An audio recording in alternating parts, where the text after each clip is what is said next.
Yo, folks. New update just dropped for the OP-1 field, and I wanted to see how well it works with or does not work with the MPC sample. I always find like the OP-1 field just it's different enough from everything else. It always just kind of adds a little something there. Um, the Yeah, just gotta click a few buttons first and stuff. Maybe get a little stuff going here, but yeah, we want to go through the release notes, see if I can figure out what because the teenage engineering page that they posted the video saying that tape undos here doesn't actually explain, and I took a quick look at the release notes and wasn't able to see anything. So I don't know. We'll get there. And I got like a ton of web pages I got to go through. And now my TV just turned on. I think my dog sat on the remote. So I don't know. We'll get moving in a second here. Got audio at least from the OP-1 field.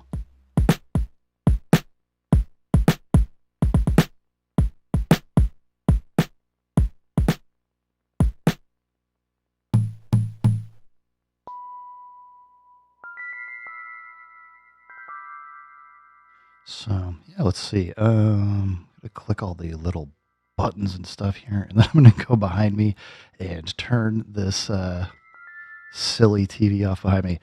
Welcome, man. I'll take the wow, but welcome. I want to say it says Nate Station TV. What's up, man? Hope you're doing well.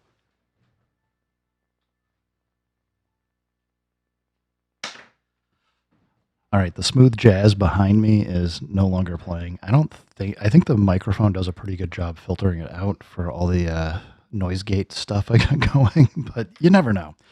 My first concern here is I still don't know that there's a way to tell the MPC sample not to draw and charge off of whatever you connect it to.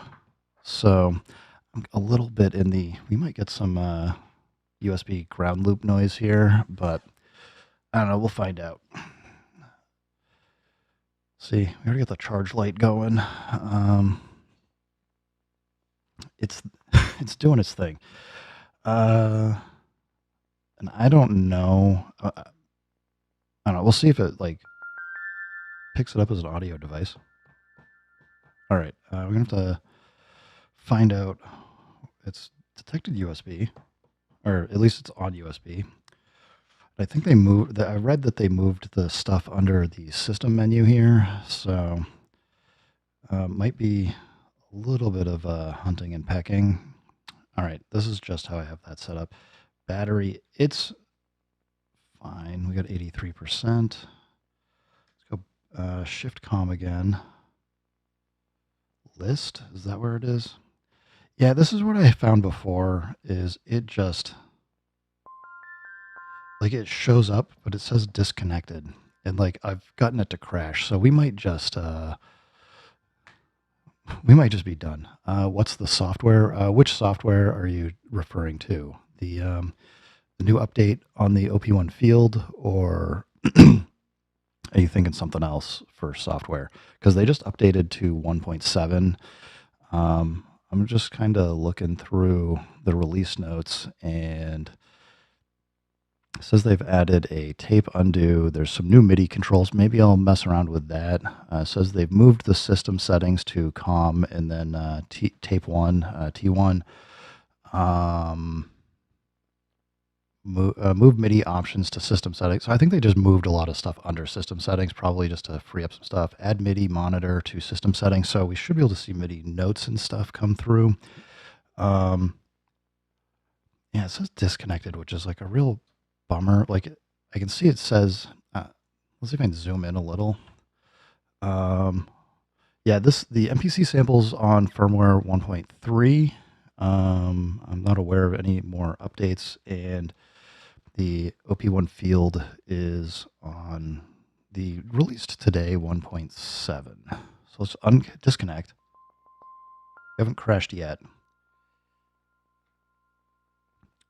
Ooh, we now got connected. So Yeah, this is what it did last time. It says connected and then immediately disconnects. So I I don't know. I guess I'm not going to have my one cable MPC sample to OP-1 Field Dream, and I think the OPXY does the same thing. So I can go grab it just to confirm. But let's zoom in a smidge here. Maybe it'll make it easier to see the screen. Although it's so blurred, it's kind of hard to read what it's saying. But we got disconnected. Not crashed yet. See, it was getting audio and then it blew itself out. That's a real bummer.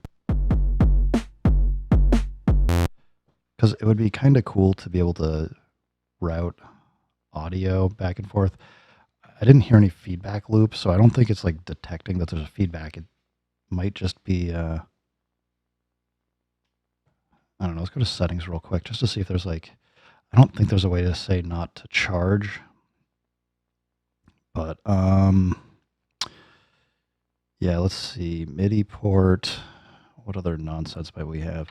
Let's just set it to MIDI port external, so we're on the back channel instead of. I don't think we're going to have MIDI loop problems, but just in case, MIDI port out, never. Pad MIDI in is off. MIDI sync out. Let's just turn that off. Through is off. So I don't think we have anything bad news going on. One more try. Nope. Let's forget it and try one more time. Maybe it's just like a bad entry or something. I don't know. Nah. All right. Well, Akai and Teenage Engineering, you guys need to get together and check out a few things, I guess, with this and see if we can get it working. I will. We might as well, since we got this going here. I'll grab the OPXY. Have a little bit of a Yoichi. And start grabbing. We'll grab some other stuff. Because there's like, as I said, I want to kind of mess around with some of the other things and figure out what's new over here. And maybe we'll do the M8 or something instead, just for some of the MIDI. So maybe they've updated the manual. I don't know. All right. This will almost certainly actually work. All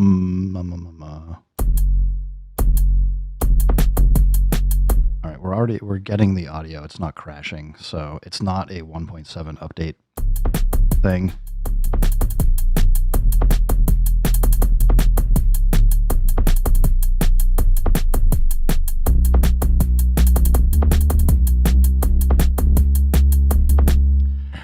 So I guess that means all the fun stuff to do if we wanted to get the. Maybe I don't even want to bother right now. It's kind of a bunch of work to hook it up and not do what I was planning on. Let's. Okay, I'm gonna shut this down for now, and maybe I need to go plug it in so I can get some charge going while I'm at it. Where can I plug into? I guess I got to go across the room. I will be right back in like 2 seconds.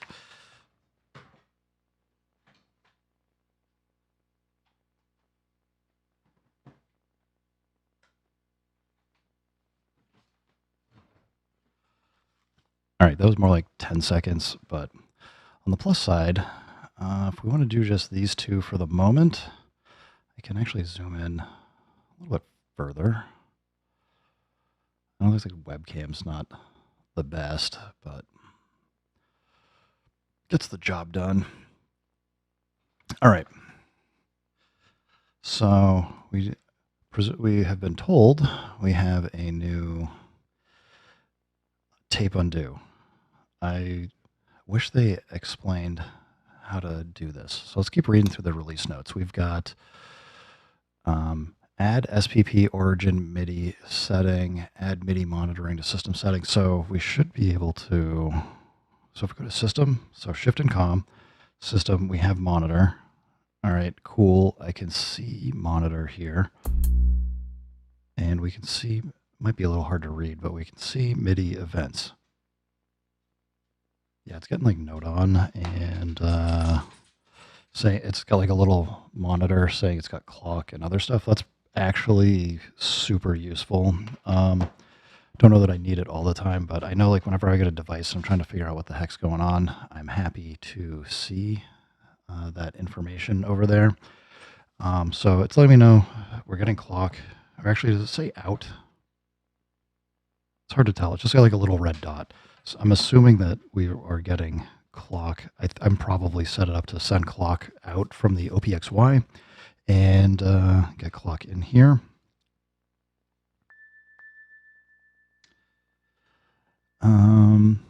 Align metronome to tape, custom icons for TE devices on input screen.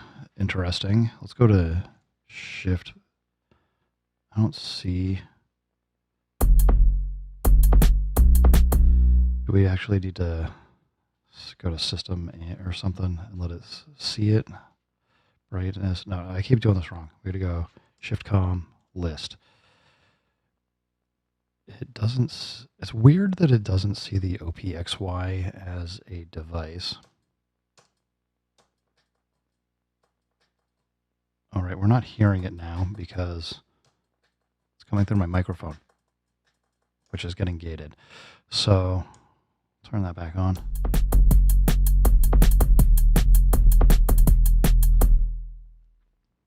Back.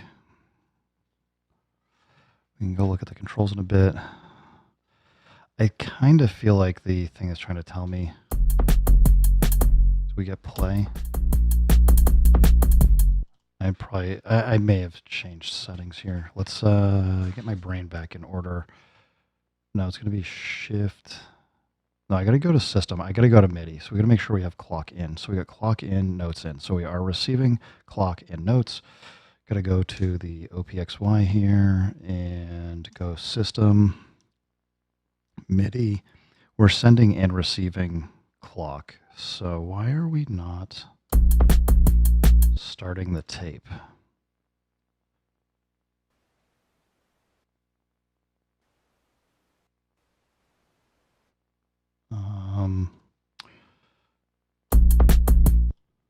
Let's just record something, then we can hear it.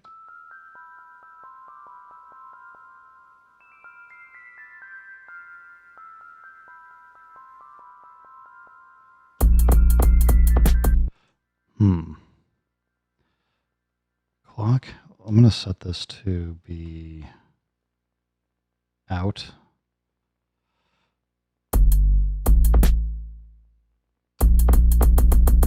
I think I remember. It's been so long since I've done this. I think I got to go. I got to go to metronome first and tell it that I want it to be external clock. Right? That's what I'm just doing wrong. There we go.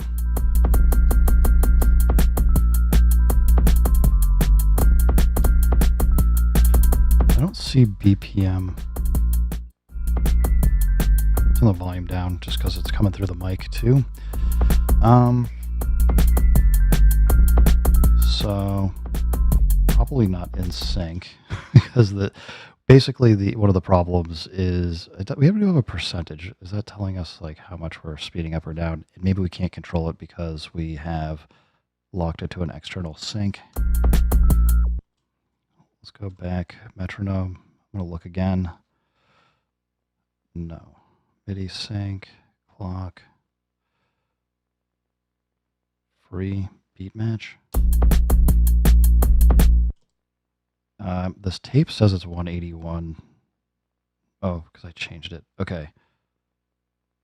1 to 1, 162. They're both the same speed. Go to tape. It just says 1 to 1. Why is it saying that we see... Let's read this again. Add MIDI monitor to system settings. Improve MIDI options to system settings.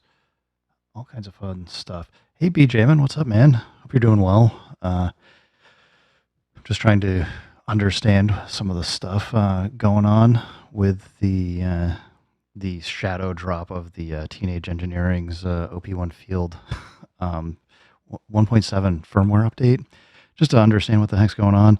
They didn't.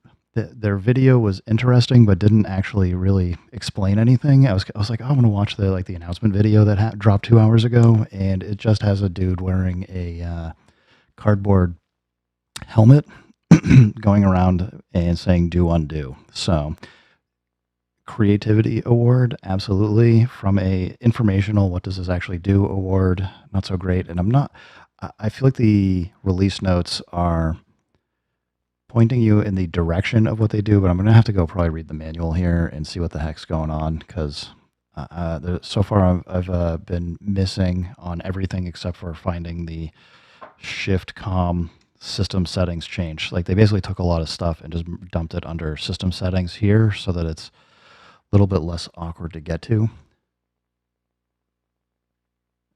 Do you have an OP-1 field, B-Jammin? I forget if you have one or not. I know it's like a bunch of folks have like all kinds of cool stuff, and always fun to see what people are doing with things.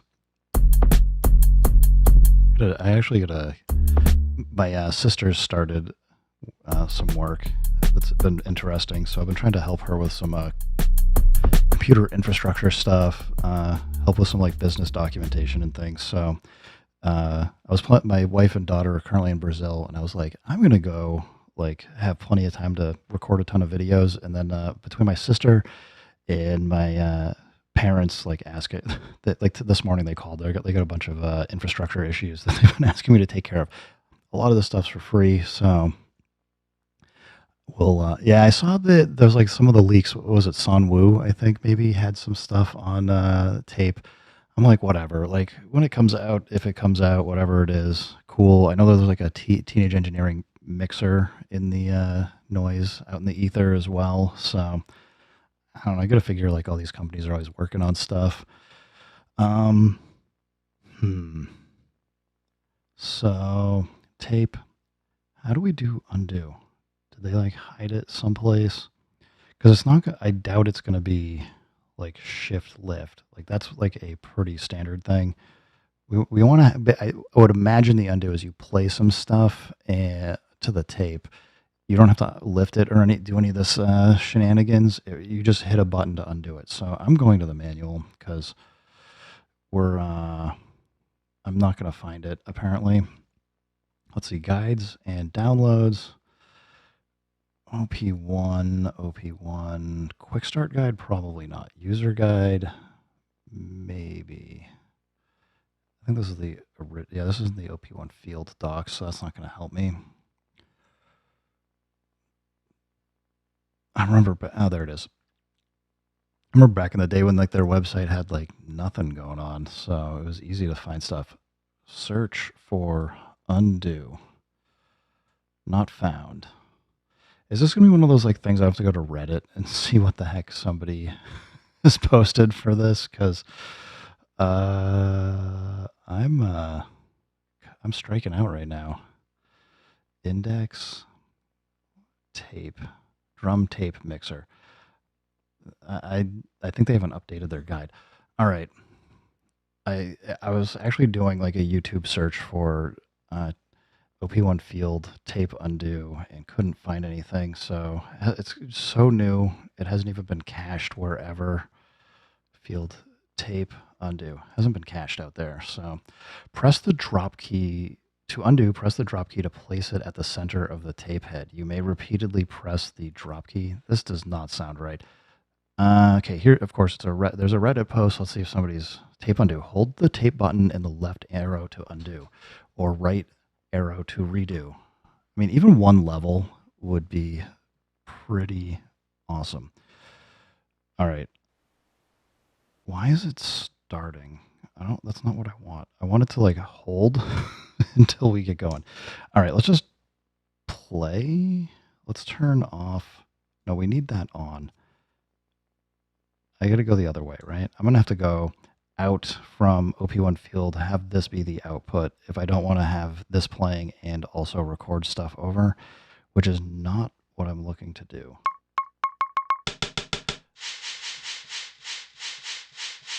All right, we're going to disconnect. I'm going to go play.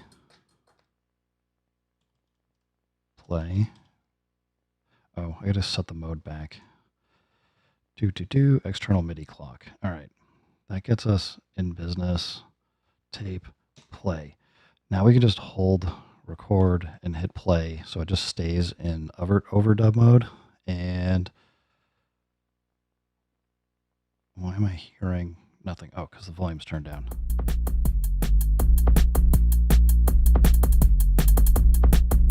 Next up, we got to switch tracks and go to in. This is just going to keep adding tape hiss, isn't it?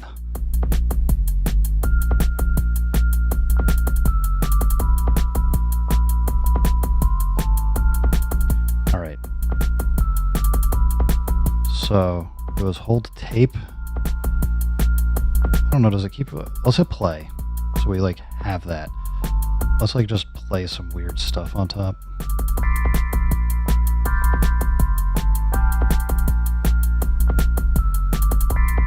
Yeah, that's terrible. So tape left. Oh, there we go. Tape left is untuned. Nice. Okay. And apparently it's going to just keep adding to the tape whatever you keep adding. Because let's just try. We'll go record play. Let's just do like several layers of like some drums or something.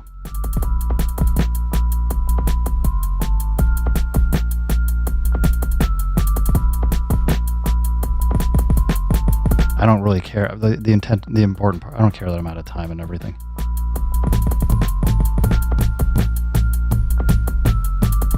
I want to see how many, if it just kind of keeps layering and lets us get out of this mess.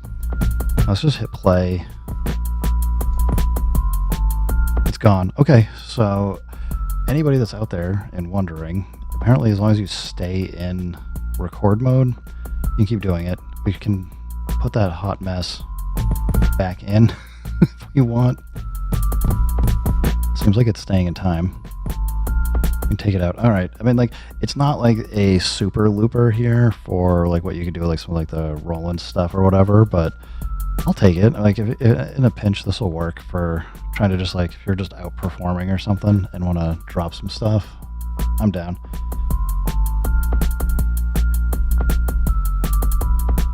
I don't know what else we have for... Oh no, I hit reverse. It's going to be out of sync. The thing that you have to know about these two in tandem is you really want the OPXY to be the master, and then you have to have the tape be in time if you're going to do this kind of stuff. I was meaning to go change to another instrument and forgot I was on tape, so...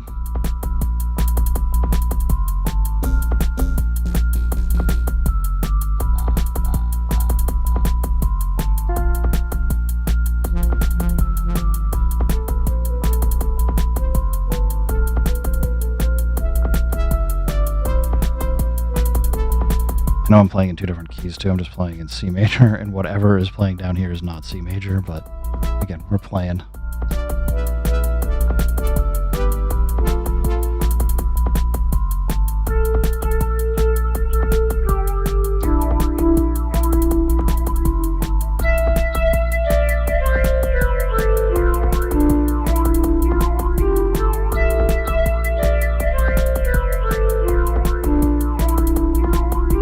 I guess like now we have two options. If you really don't like it, I think that I would probably still just rip it up with the tape lift if I really didn't like it.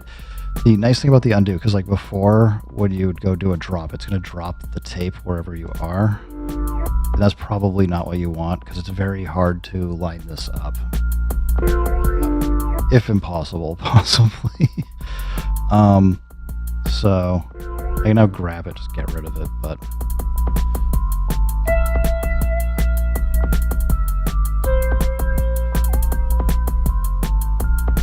Did that? Is it that just the tape itself has like that wow and flutter on it? What else do we have here? Yeah, so like the people on Reddit are saying that the move to having all the MIDI settings under options is to align it to how the OPXY works. Makes sense. SPP origin MIDI setting. The song position pointer is nice. Yeah, it allows you to kind of keep the tape in sync.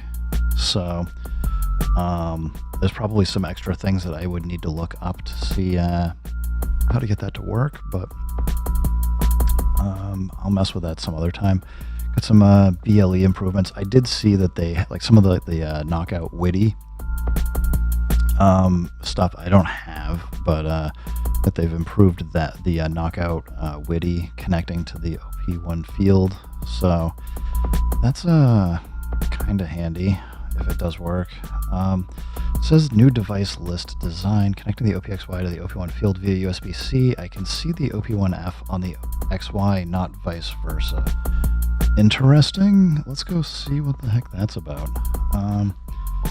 Is it that when we go to the device list, shift com, let's get out of here maybe? Shift com? Oh, we don't need shift com, it's just com. System, no. Devices.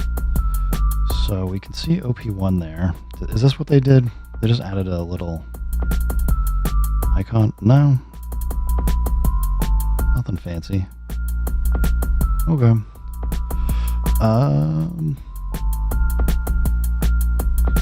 Tried to improve the UI by showing the connection on both sides in a more consistent way now via the USB-C or BLE. I don't see Shift Com when I go to list. I still don't see. If I'm supposed to see the if I'm supposed to see the OPXY here, I ain't seeing it, which is a little bit of a bummer, but whatever.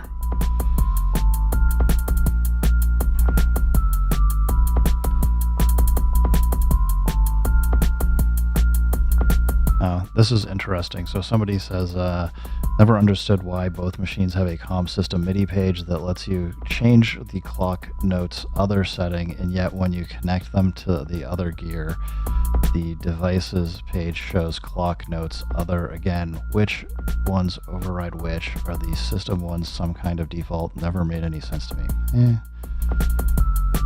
Alright, so hold tape button, arrows for undo, got that. Tape undo, it's a nice feature. People complaining that the OPXY hasn't got any updates. Of course, I mean, people gotta complain, right? People saying that now they need to buy one again. I don't know if that's like a killer feature of the OP-1 field. If you got rid of it because it didn't have tape undo, I don't know. I mean, I get it. Like, it makes it a little bit more functional in a cool way, but I don't know. Update of the decade, I guess, is tape undo. It's not the update of the decade. I'm afraid. Let's see how to align the metronome to the tape feature. Oh yeah, I did see that. I don't know, man. I did read that in the list. That's going to be, how does it align the metronome to the tape? Let's stop this. Let's just drop some drums maybe. Get on the tape. Stop. Go back to the start. We'll just erase track 2. Who cares? I also only want to embarrass myself for 1 bar. So stop to go back. We'll record the metronome. Okay, I think what they mean. So we know it's 162 BPM. So I'll just try and drop either like a boring one, like half bar, or we'll just try and do a drum and bass thing. I don't know. Well, I got to turn the metronome on so we can actually hear it.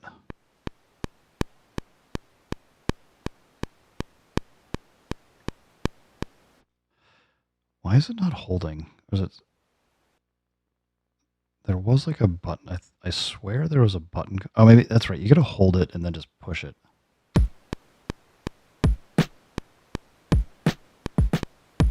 That's like terrible. But all right, I'm I'm curious what will happen if we keep the loop and go monkey around. Tape speed shouldn't matter, should it? Let's go free. Because this is just 162 BPM.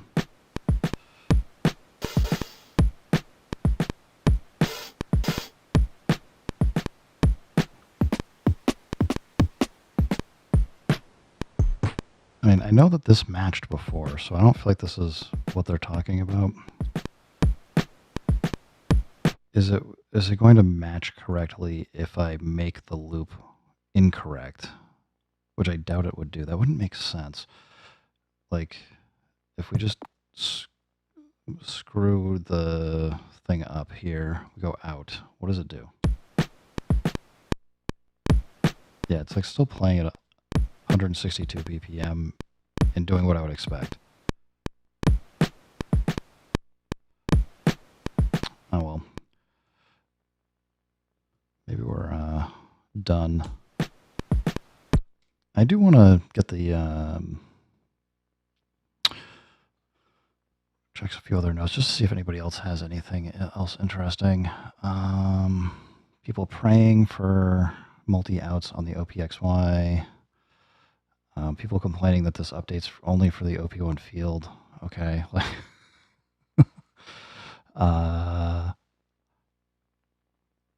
People saying they feel betrayed. Cool. And a lot of people excited for undo. Well, do they? I guess nobody's. I don't see a post explaining what extra MIDI stuff has been done, but maybe that'll come a little bit later. Because having like a MIDI map for being able to control stuff would be kind of handy. Because there's things I might consider doing on the Dirty Wave M8 with it. But all right, I'm gonna shut this down for the moment. Let's try get a little bit of charge going on the MPC sample. Let's get some of this stuff out of the way. I want to see if the MPC sample, if I'm hallucinating, that it doesn't talk to the OPXY either. I don't think it does.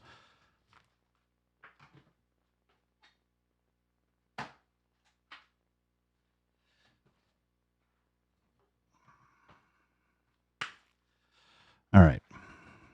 Because it's like a power vampire and doesn't seem to make friends with at least teenage engineering stuff. But let's get the screen back here. Because compared to the OPXY and field, the MPC is a little chunkier. All right. Well, so far it doesn't even like show up in the device list.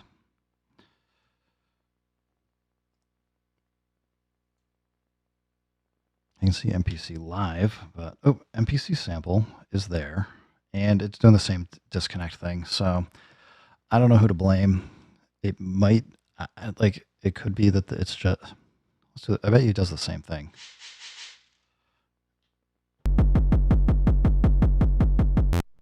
Yeah, it works until it crashes something.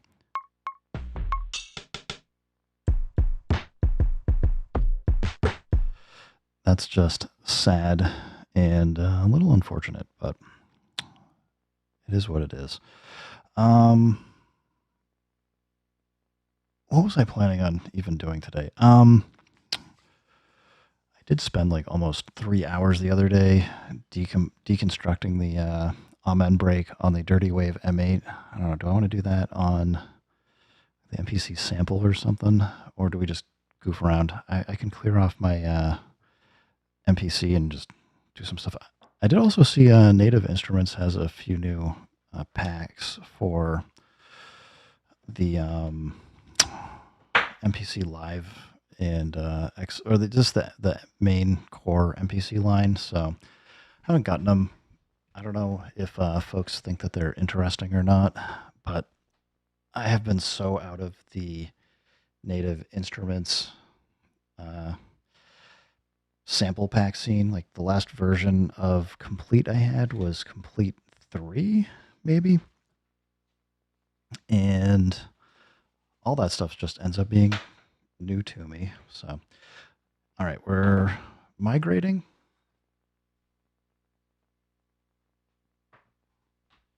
Just trying not to like knock anything over. The MPC here became a little bit of a cable stand. So, excuse the mess that I'm now making over here. We'll turn it on. I gotta unlock my phone.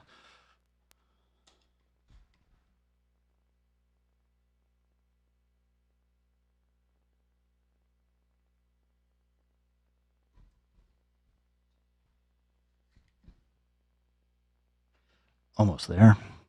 Actually, you know what? All right, now I can switch over for cameras. Go turn this one off.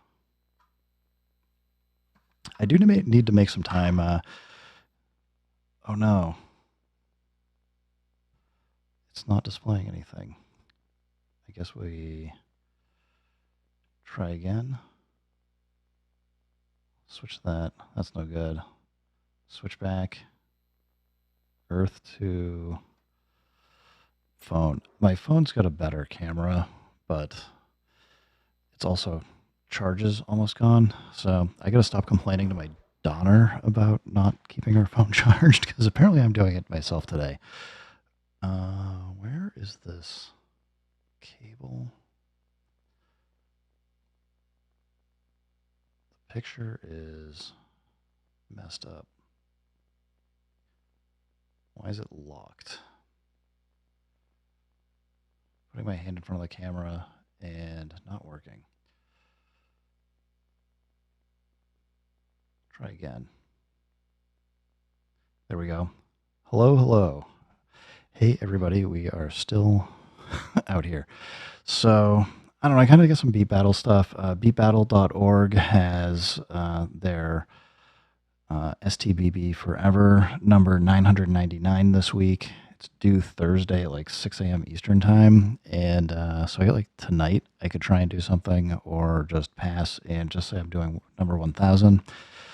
Or we can just goof around and noodle around with some expansion stuff. Just see what we want to, see if we come up with anything fun. I haven't like messed with any of the kits here. What do we got?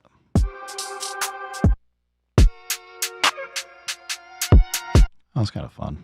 Just load it in. We'll see if we go anywhere with it.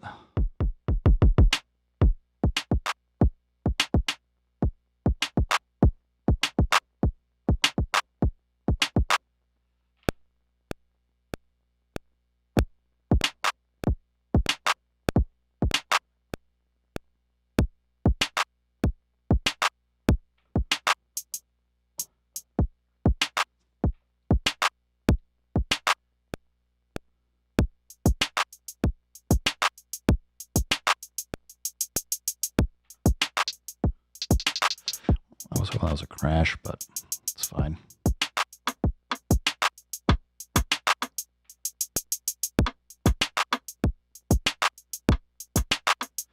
I think that needs to be like off time.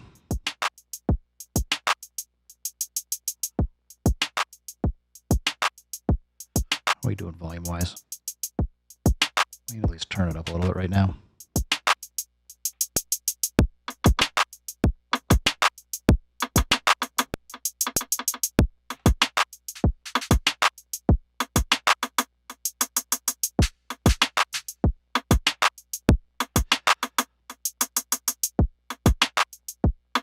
Let's just double it up.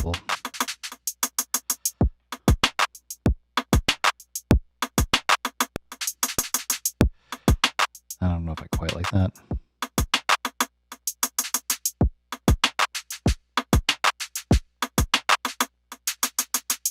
It's all right.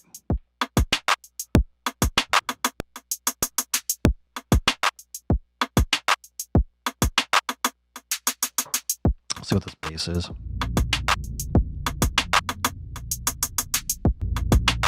All right, it says we're in A sharp minor.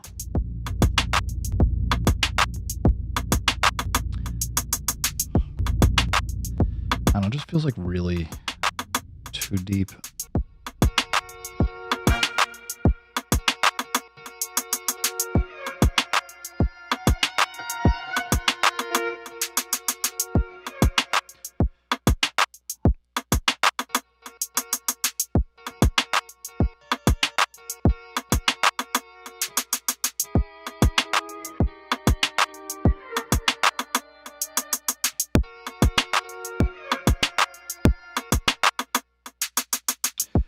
Undo that and start at the beginning.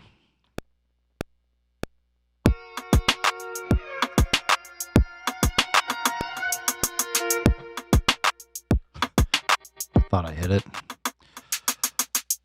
Grid edit. We're a little long.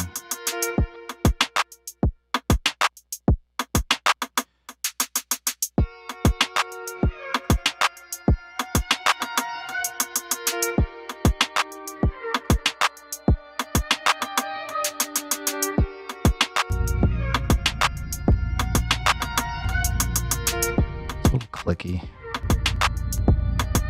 I'm not clipping, so all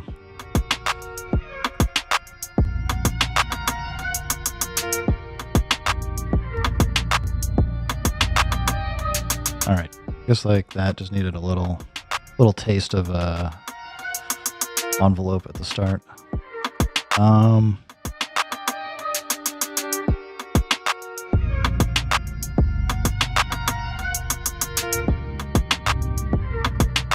This bass is just so big. I don't know if I like it or not.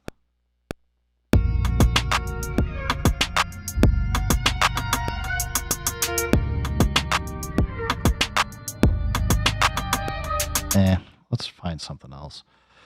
We will erase, undo that. Should go grab a new plugin.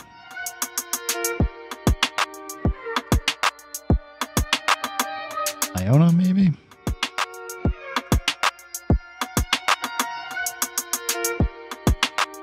I gotta fix my camera system. I can't see the screen of the MPC here. I'm having to like go like super sideways. It's a self-inflicted problem, but maybe we don't do bass yet. Maybe we gotta figure out where we're going with some other stuff here. I don't like that for this. Whatever I'm doing here.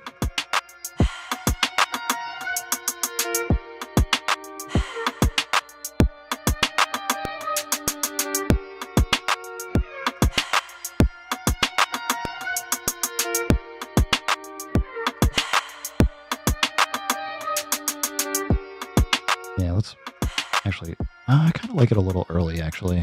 Let's nudge it.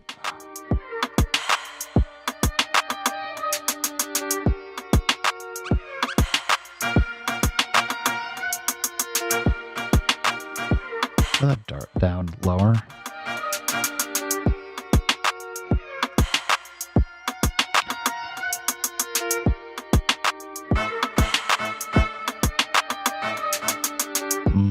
Maybe leave it lower.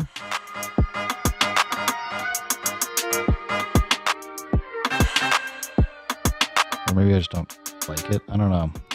I think it's got, maybe it's got warping on it. Check.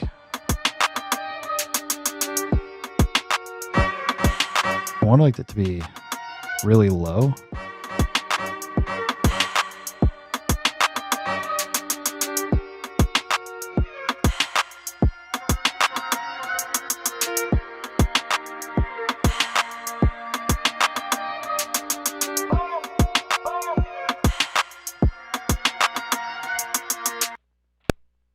Kind of like that. Pad. Maybe we go ping pong it, because we could have that play like the whole way across.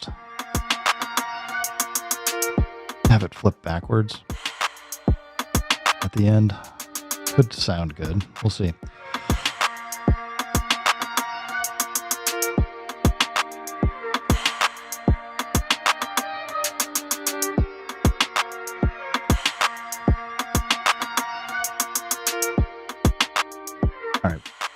Need some kind of bass. I gotta keep reminding myself I got all these other buttons I can hit too.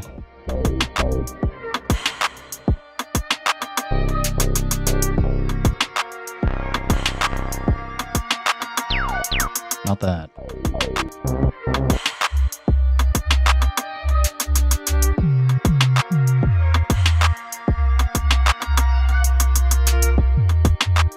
It's like too punchy.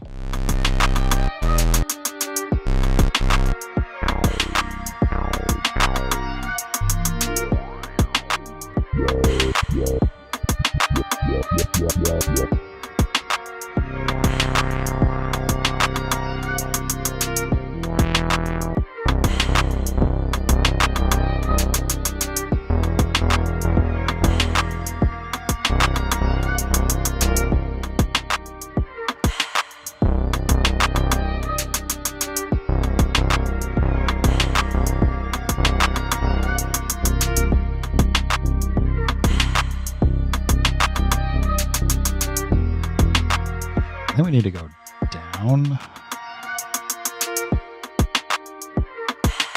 We're also in C major, which is no good. A sharp minor.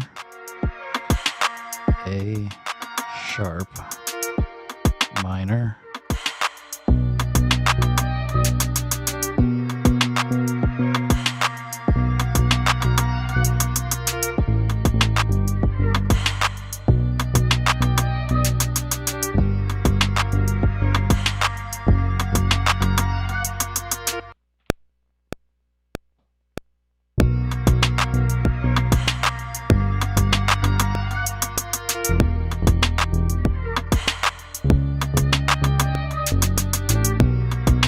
Not that great.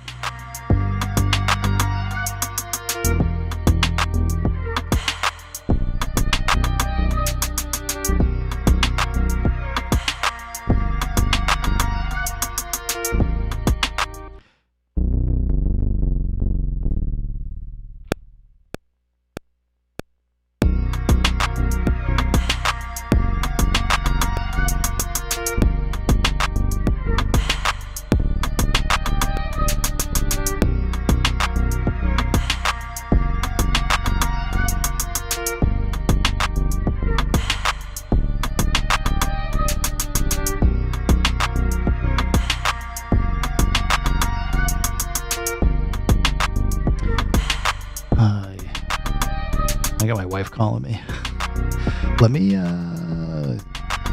get a hold of her. Oh, I can't do all the stuff.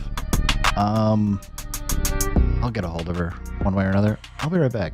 I guess I'll just let this play for a few minutes.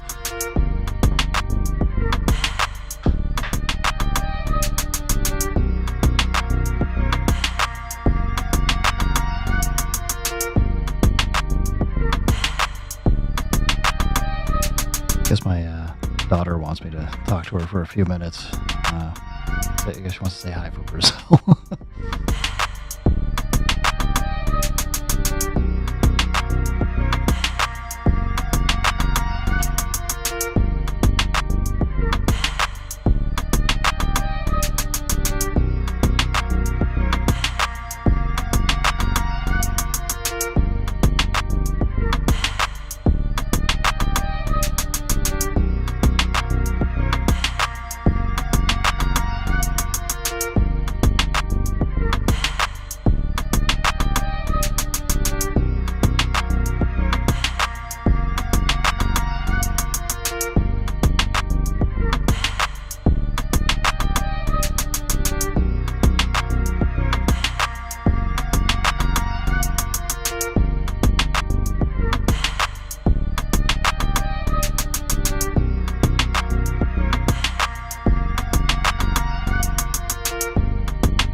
For those of you still out there, my daughter called.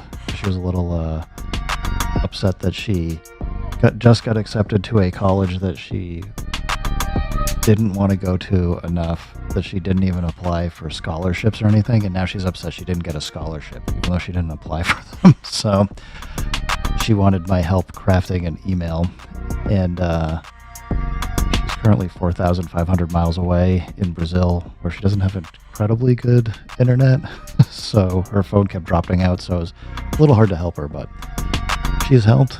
She's still hoping to get into other colleges, even though she's committed to one. So, I don't know. It's to be determined still. She's committed to a school that's closer, like an hour and a half away. And she wants to go, like, move down south. Her dream is to study on the beach. And I don't know that she's going to have time to do that, but we'll see. Anyway, let's save this project off somewhere and go just grab some more. I'm just feeling like doing like some little mini things right now.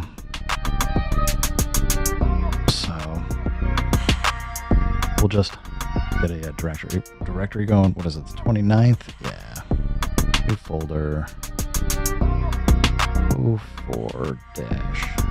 I'm going to be super lazy and just call it AAA.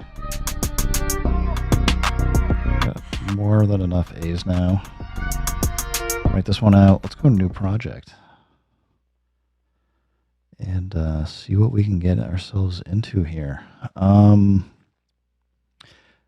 The new project dance. Let's go find another expansion. I don't know. There's like a bunch of stuff in here that came with the MPC Excel that I hadn't even checked out yet. So, we go Pad Thai 3. Kind of nice drums.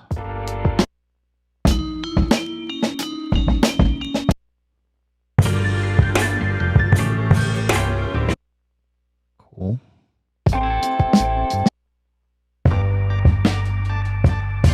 I don't know. I'm going for this one right now. We'll see where we go. All right. Wow, a lot of drums going on.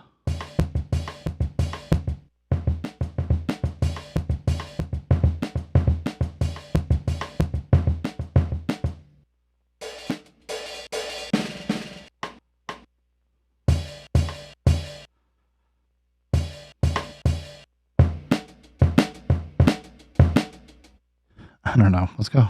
Let's go faster. BPM.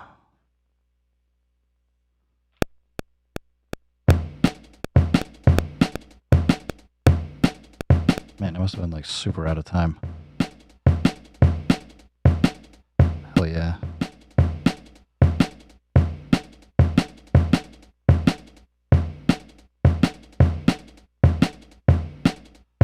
Nothing like doing it wrong out of the gate.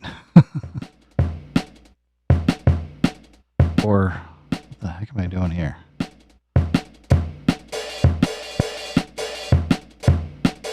Must have a mute group.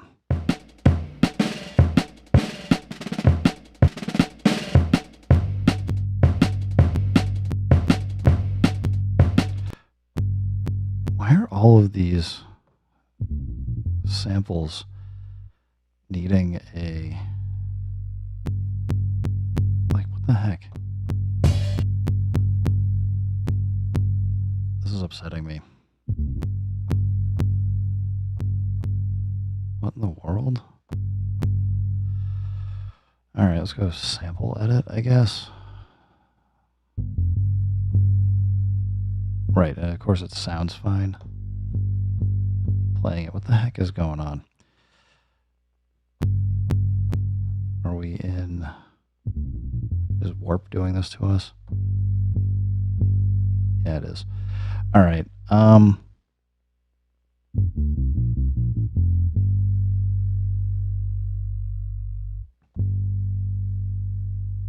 I just want the first note. I don't care. We're turning warping off so we get out of that mess.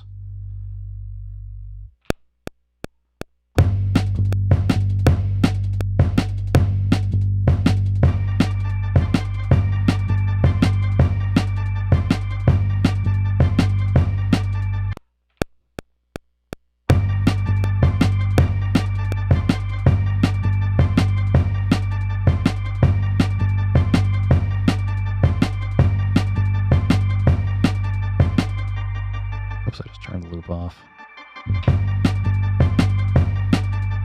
You guys would laugh if you were to see the angle that I'm doing all of this stuff at. I can't see what I'm doing. It's so bad.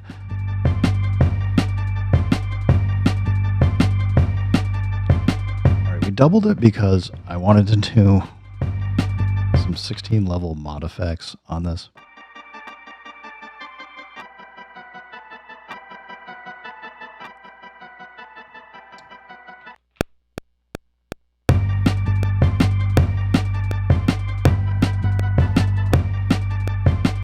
Let's see if we landed it. Alright, good enough. We're just overwriting it.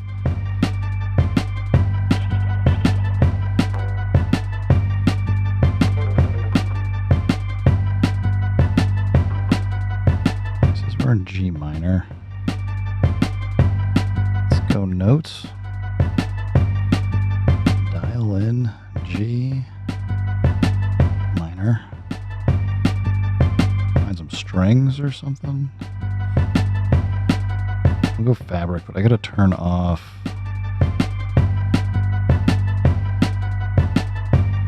aftertouch because aftertouch makes it worse.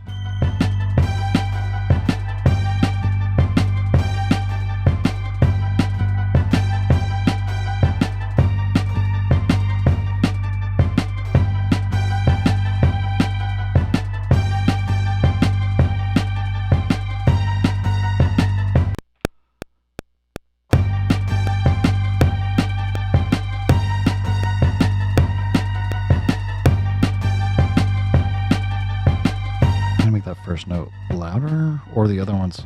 Can we bring them down? Maybe we bring it down.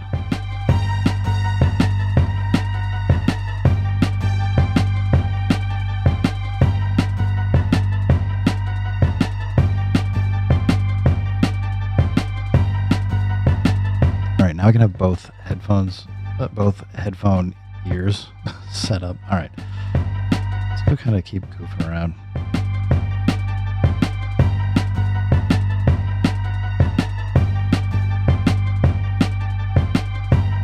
I'm not holding my breath for Jura. I always want to like it.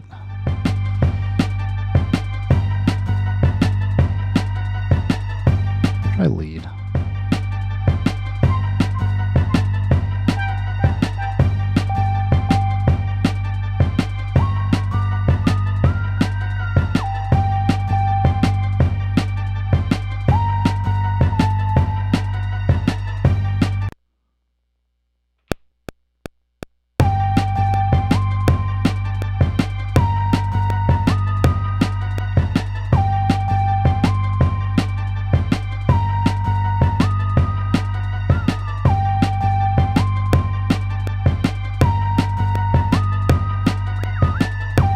Nope, that was no good.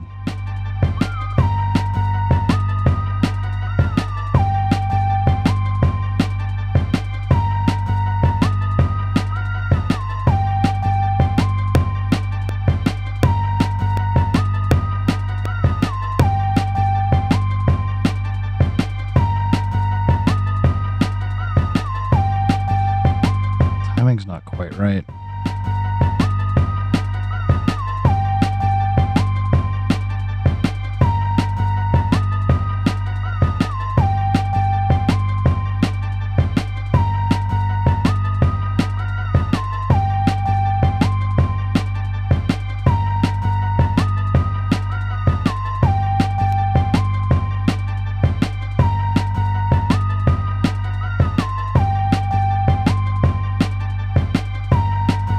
Yeah, I got the big boy out today.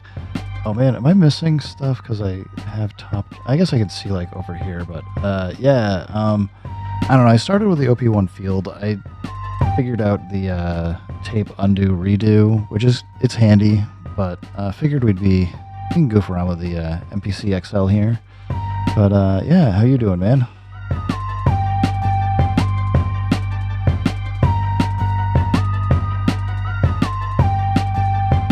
I don't know if I like this sound. Let's go just dial in, see if there's anything else.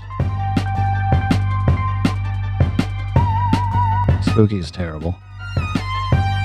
Wish I kind of like the ultra lead.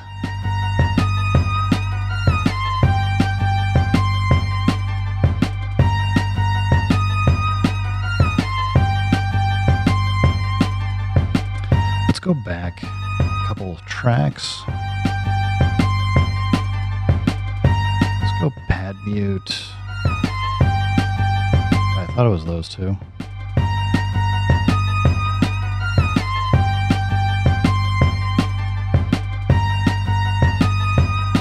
I was just on the wrong page.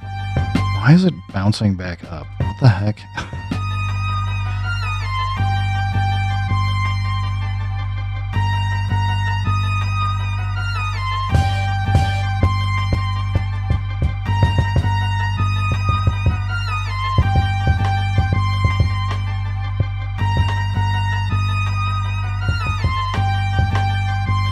Hey man, enjoy for sure. I've already been interrupted by my wife and daughter a couple times. My sister's trying to get my attention to do some tech work, and I was like, I just want to be away from the computer for a little bit.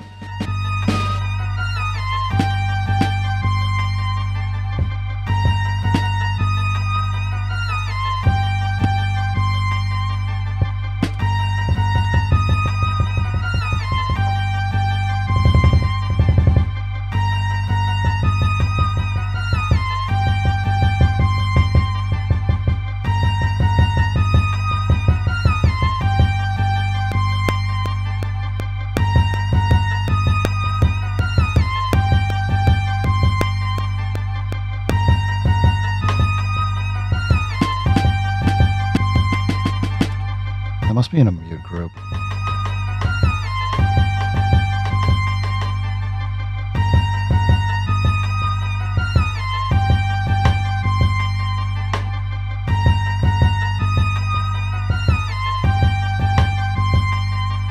Maybe, I don't know if I like the stick there, but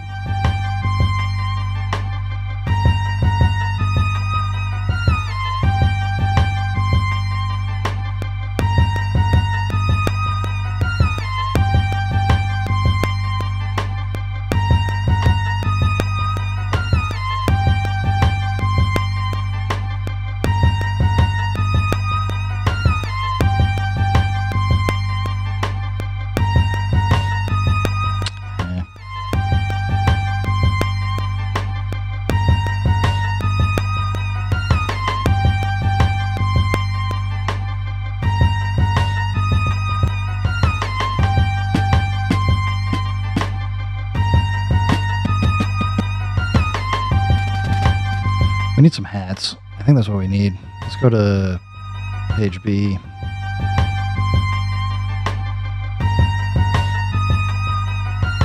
We'll check out what we can get here. Got more than enough.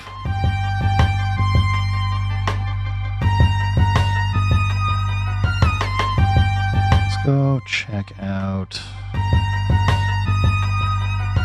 Gold Baby TR1.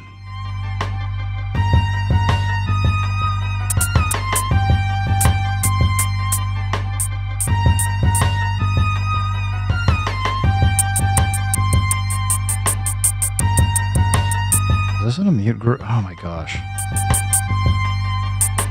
Why is everything in a mute group on this? It's gonna drive me nuts.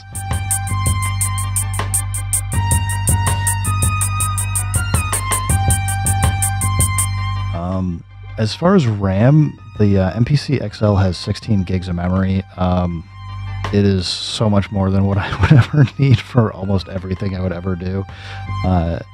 It is nice because I can duplicate plugins and stuff, but it's very excessive. So, I mean, the MPC Live 3 has 8 gigs of memory. So, like, this is just, like, downright spacious.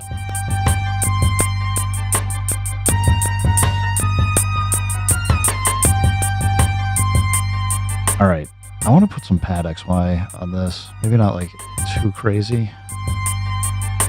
Give it some movement.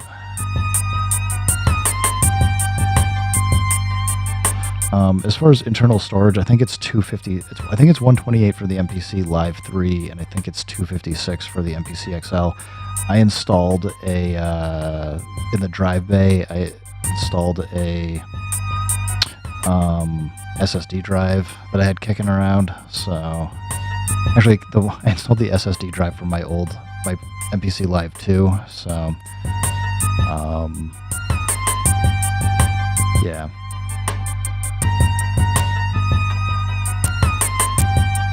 It's 3 bit crush. I don't want bit crush. Let's go maybe tube drive on 5. Then instead of we'll go to 8 and then just drop. We'll go back to effects and drop this to low pass filter. And then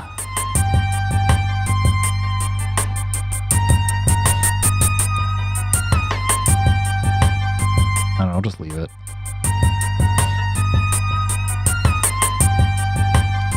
Alright, now we can go back to pad mutes.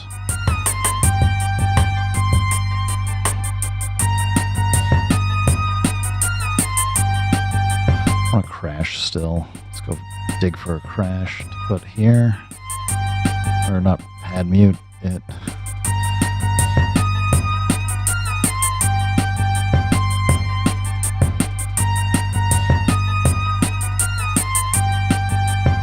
Symbol maybe.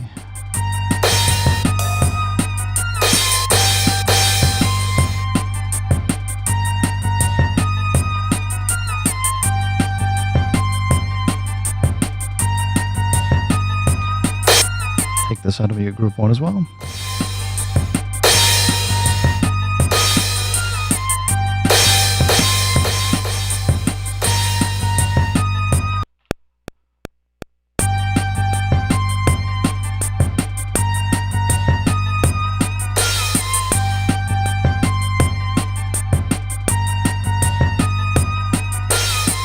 I don't know if his head would explode, but I hear you, man. I think the force probably would have been like crazier to see for him. I don't know if Dillo would have been a clip guy or not, but I mean, he seemed like somebody that would just use the tech and ended up bouncing all over the place with different gear. So.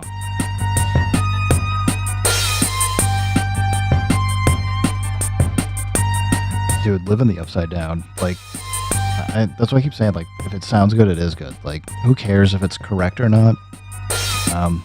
We all live to entertain ourselves and sometimes other people. So if you like it, just totally be down with it. I will say, though, if you haven't messed with the Yorgos Arabats mastering stuff, like, you should definitely check that out. Not to like discount what you got for your Chroma console or anything, or other compression, but you can get like some serious compression going with the MPC line. What Yorgos put together is really solid. I've ended up exporting it all so I can set it up as just quick chains for audio. What the hell? I'll just load up some stuff and you can hear for yourself and make your own notes if you like it or not. Alright. We need to do this. Well, I don't. We're going to have the pretty blinking pads here. It's mandatory. So basically the way that Yorgos set this up, you send your audio, all of it, to Submix 1. I only got, I got 3 tracks. This can be a hassle to do if you're going to do it manually like I am, but I'm saying everything's Submix 1. And then for Submix 1, what we're going to do is I/O is actually going to go to a unused output. I'm just spinning it like out into the ether. It doesn't really matter where I can send it to USB or whatever, but we'll go to USB out 2324 because no, well, let's say 7.8. We'll just go 7.8. If I had 7.8 and hooked up, I couldn't do this trick, but basically what we then do is go sends, which is currently going to a reverb, which is no good. We're going to overwrite this.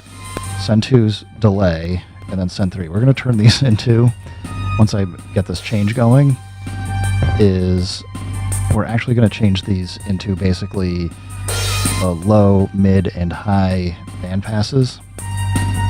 So I'm going to go over here. I got the Yorgos Arabats mastering stuff. I'm going to grab return V1.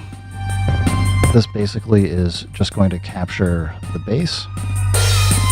I'm then going to go to return 2, load this up, grab return 2 for V3, load it. This is now grabbing the mid. And then we're going to go to return 3, which has, we're basically just playing the whole song. So at the moment, we're blasting out the bass and low end. This will fix that so that the third return is now just high. We load that. So he's just basically separating the bands and running it through a compressor. And it can help kind of bring up your, if you have like some compensation issues in your low, mid, or high, does some like pretty good work to help there. It is still worth like checking a mixer, which we'll do in a second. But the other last final piece is if we come in here on output 1 and 2, which as soon as I do this, you're gonna be like, oh my God, you need to fix this. And we'll do that. But just come in here, load this. He's got a couple different outputs. The original output didn't have access to soft clipper, so he didn't use it. The second one here that's got the hashtag on it is the soft clipper. We'll load this in. So we're now like, if you look at the meters, like it's pretty much riding the line now. And when I'm not talking and having my microphone duck the audio, you can hear it's a lot louder.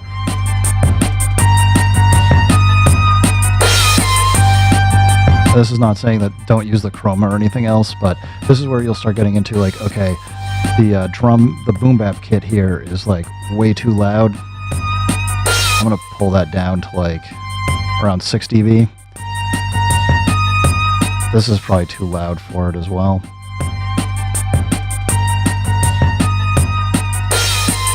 What I would probably do is, we can see we're like bouncing a lot more because of bringing the kicks, this drum track down, which has got a lot of other audio content. So it's a little bit harder to mix. I would probably explode this track, go through like the kicks, the snares, and everything else. But a nice side effect of doing like this work just within the MPC is like, I can save the project, so don't have to go like dump it out someplace else. And similarly, doing it in here, like if I'm doing like a live performance or something and I want to start doing pad mutes, it's going to keep everything kind of in the same like loudness space so that it's not, you're not getting like those dips where it's like, oh, like the only thing playing now is like 20 dB or whatever.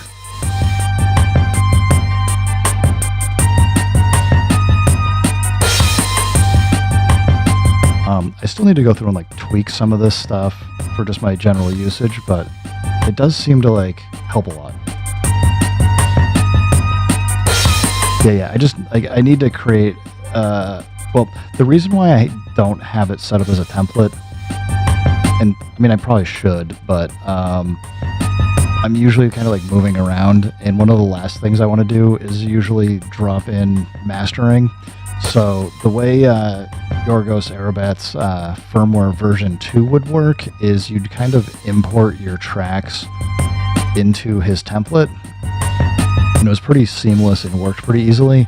I found that the best way for me now is kind of just saving off these FX rack settings and blasting in what I need like as I need it. So I don't know. It's just like different ways to go about like doing stuff, but yeah, let's keep going. Let's just keep loading stuff up. I got nothing. My family's 4,000 miles away. I have like some time to just goof around and make goofy tracks and stuff. Probably should actually try and finish some stuff, but I'm not feeling it today. What are we going to name this one? 04 29 Dago. I don't know. I need to fill up my scotch as well, so it's empty.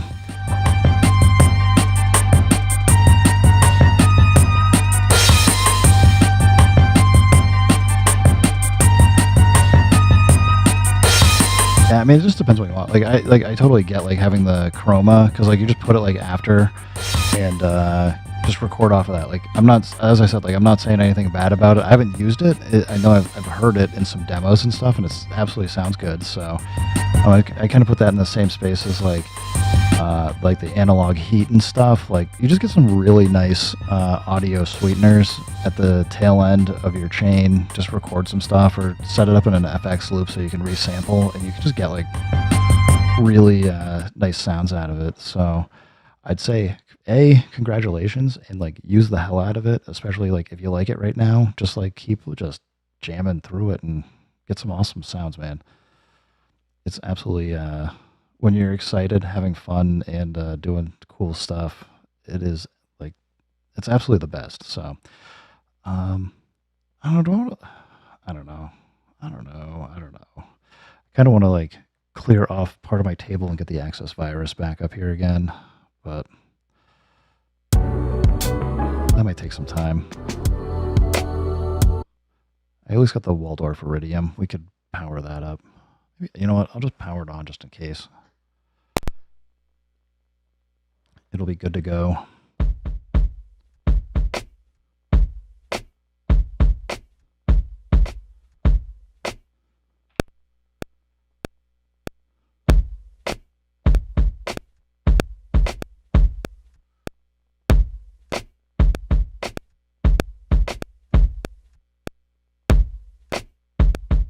How do you like the Oberheim?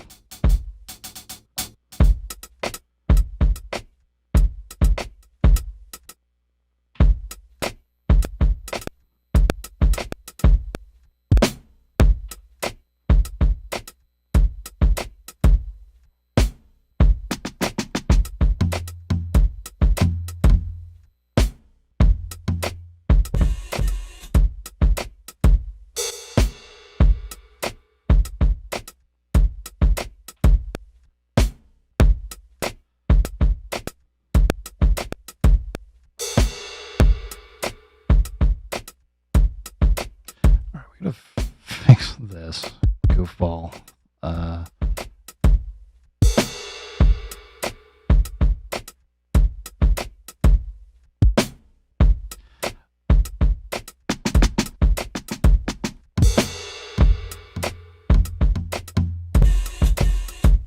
don't know, those are like too big.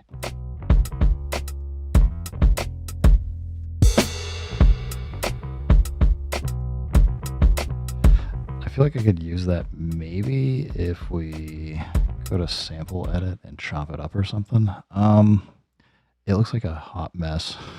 And I am like a bit into the scotch and getting lazy. So if it sounds terrible, you guys should let me know.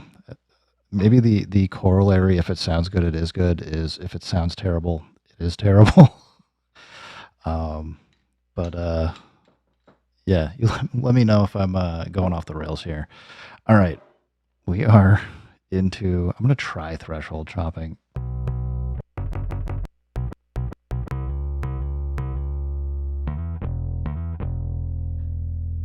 All right, I can maybe mentally deal with this if we just start fixing some of the slices here. Nah, I'm not going to be happy with this.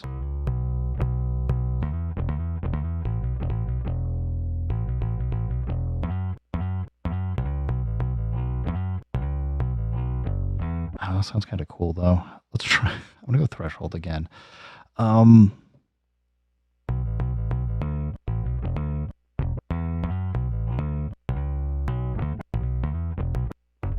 just gotta like keep my fingers loose and just go for it, I think. if I end a video with if it sounds terrible, it is terrible.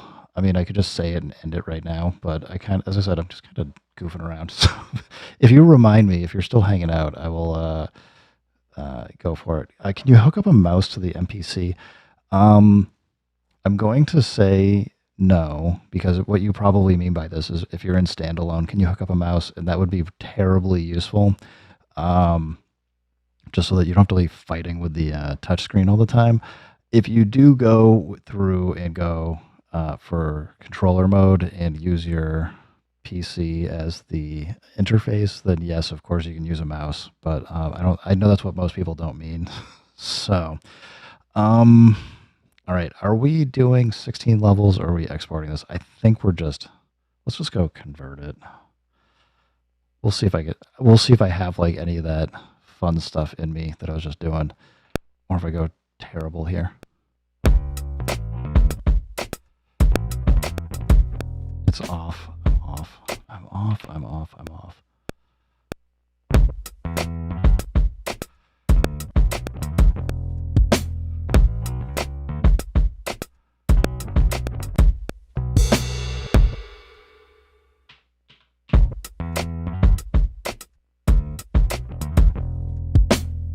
It's awesome that you like go back to it. Like for me, when I'm really getting into the childhood kind of sounds, it's like 8-bit, NES, Game Boy, Super Nintendo. I have when it launched, I got, what is it called? The Super Pack. I don't know. It's a SNES cartridge that you can send over samples and stuff and play the SNES as an instrument. I am a moron and got it, and I just never brought like my Super Nintendo up into my studio so I could actually play around with it. I really should. Maybe I should just do a video with it because it sounds like, I don't know, like it just sounds cool.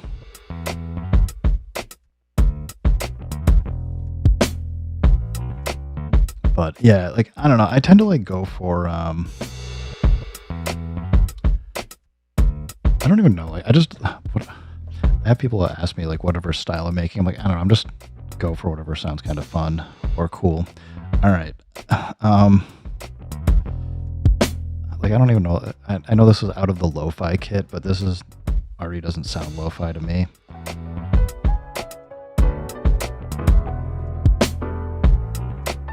Like I don't care for these loops.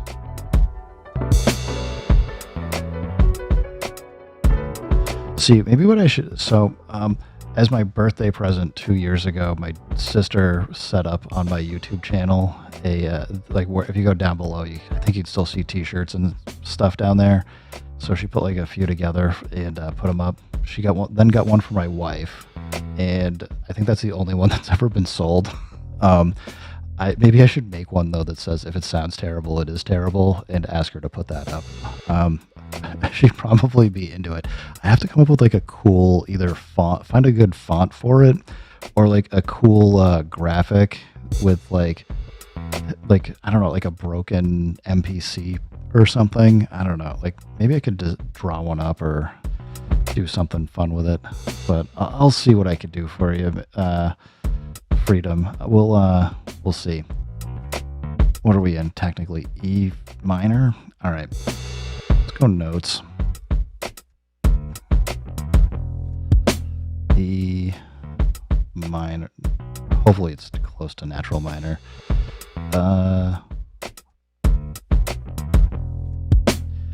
There's like a couple things that like if I was feeling up to getting into micro editing, I would deal with right now.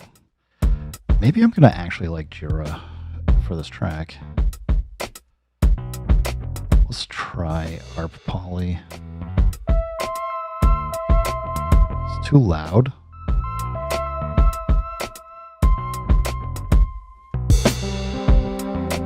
It's got to be higher register, I think.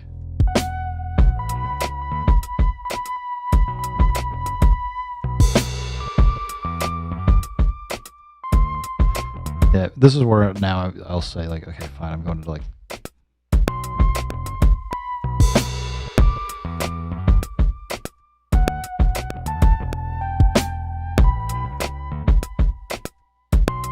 just like leave it to like no minimal more space, right? We're trying to maximize space so that the your cerebral neurons can fire and fill in the blanks.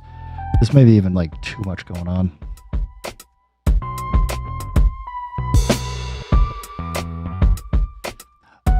Honestly, given some of the comments I get from folks on the channel, I think that people will be like, I agree, everything you make sounds terrible, and it is terrible. I'm like, all right, cool, man. Or I'll be like, to support the terribleness, buy this t-shirt. I've spent like all this time I don't know, but I've had people tell me that I'm running the channel wrong because I'm not taking, by and large, I think there's like one affiliate link I did in like 1 or 2 videos for the GPD win, and years ago, Analog sent me a SP404 Mark II case to review. And besides that, like I just have like I get like the emails that are like, hey, do you want to like review this thing? And I kind of like don't want to, because I'd rather just be like, whatever. I like MPCs. Does Akai do everything perfect all the time? Absolutely not. But I like MPCs. I really dig what Chase Bliss is doing. Although I just don't use their pedals enough, but I still dig what they're doing. Really dig, even though people don't like it, I really dig what like Teenage Engineering's doing. SP404 Mark II and stuff. I don't know. I like the sound of a lot of that stuff, but like I'm not in love with like the Roland gear. Used to be a huge Korg fanboy, and I don't know. I kind of fell off that wagon. Used to really be a big Native Instruments guy, and I think after going through 2 computer upgrades that broke all my plugins and messed up all my DAW sets, I really gave up on it. So I don't know.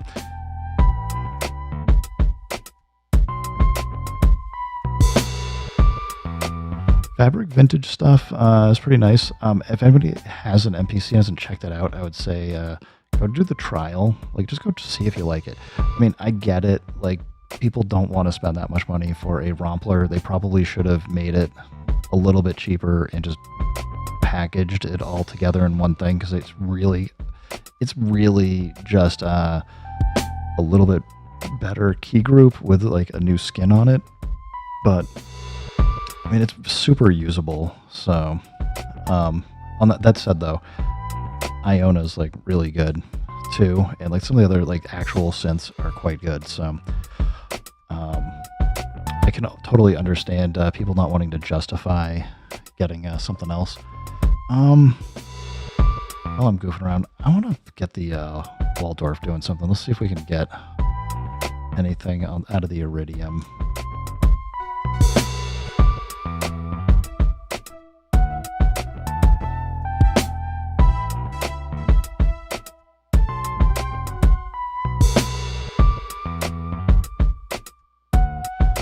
Yeah, dude, I got into Ableton. I can't be one of those snobby people that says I've been using Ableton since version 1.0. I think I got in around like 1.1 or 1.2. So I've been using it for a while, and I kind of fell off of the Ableton wagon around update 7 or 8 when they changed how warping works. I put it this way to everybody that asks me why like I don't like the new warping. It's not that I don't like it. It actually makes more sense, but it works backwards from how I learned how to use it. So if you ever get a chance to go back into like Ableton like 5 or 6 or whatever, go check out how it works, and it will probably, you'll be like, how the hell did anybody understand how this worked? Because it's a little crazy, because you're stretching the timeline to the audio, not the audio to the timeline. So it is backwards. And as I said, I get it,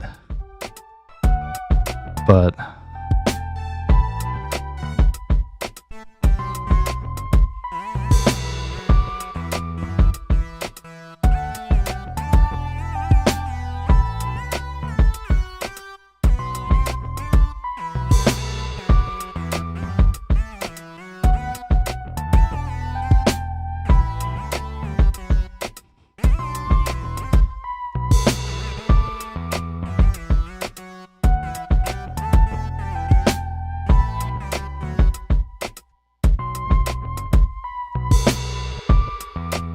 OP-7.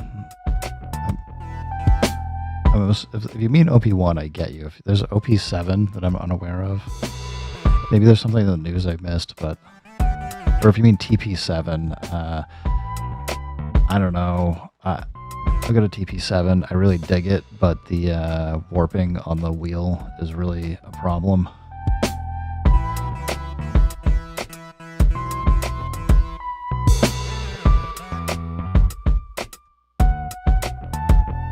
Yeah, if you already got all that stuff from Native Instruments, from like Complete or whatever, there's literally no reason to buy this stuff. None of the those patches came out when I had Complete 3, and what really rubbed me the wrong way with Native Instruments was when Complete 3 came out around the time that I don't think it was the Complete Control. It was like maybe that's what they called their first audio interface. But whatever their first audio interface was, it didn't get supported for very long, and it was like marketed as like making Complete 3 or whatever like amazing, and it wasn't. I mean, it was fine, but yeah. After that, I was just like, I don't know, like I'd say around Complete 3 was when I decided I was just, for software, I pretty much just have had Ableton and Reason like paired up as my duo for software. I did recently pick up Renoise, and I really dig it, but I keep going back, and I'd rather work on stuff on the Dirty Wave M8, but Renoise is really awesome.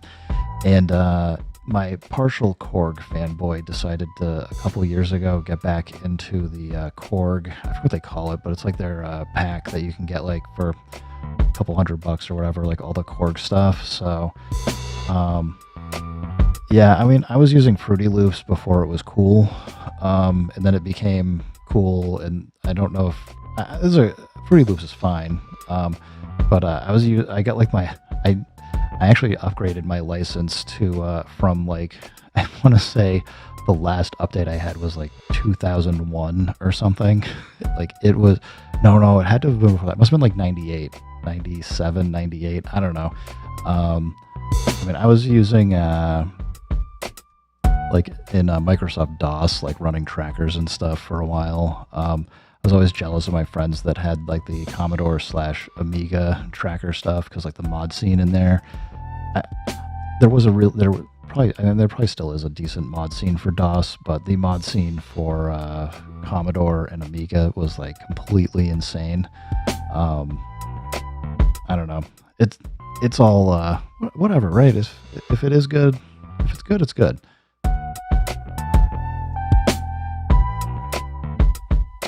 Yeah, the modern Fruity Loops is such a experience. I don't understand why they've stuck with some of the paradigms for how things work. Like, you just go look at like Ableton, Bitwig, Reason's kind of weird. I got like really excited when Reason.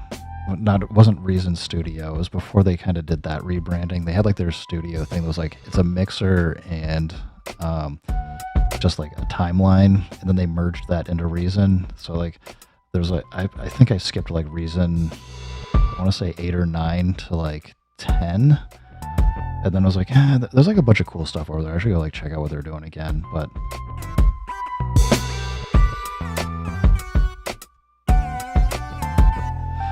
yeah, I think my thing is like, I get folks that are like, how do you have like so much gear? And they're like, in their mind, they're thinking I just got it all like this year or last year. And it's like, well, I've been like, I can look at it right now. I've got across the room, I've got my Korg Triton Studio, which is the first synthesizer, DAW in a box and all of that stuff.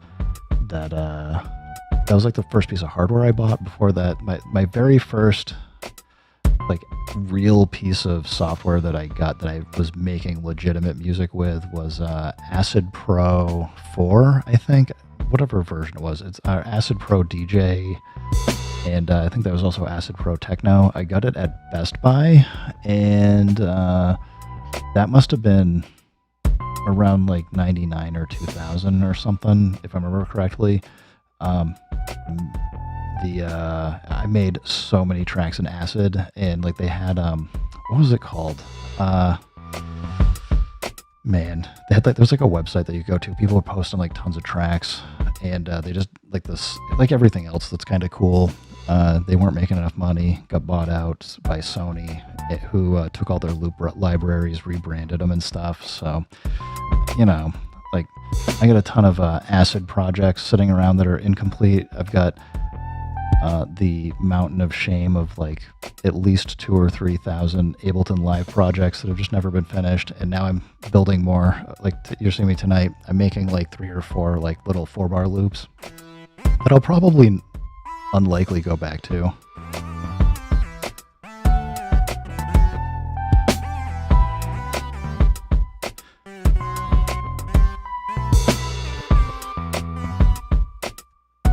I mean, like, hey, like the thing with Fruity Loops or like anything else is like, I don't know. I try not to like get like too down on it because it's like, honestly, I think the hard part is like expressing yourself, doing like some cool stuff, and if it's gonna be like, I see people that can make more musical stuff with like a pencil, just tapping it, scraping it, like bouncing it around, whatever, and I'm like, that is nuts. Like, you know, there's so much. There's so many ways to like just do cool stuff and express yourself. I think they're like by and large pretty valid.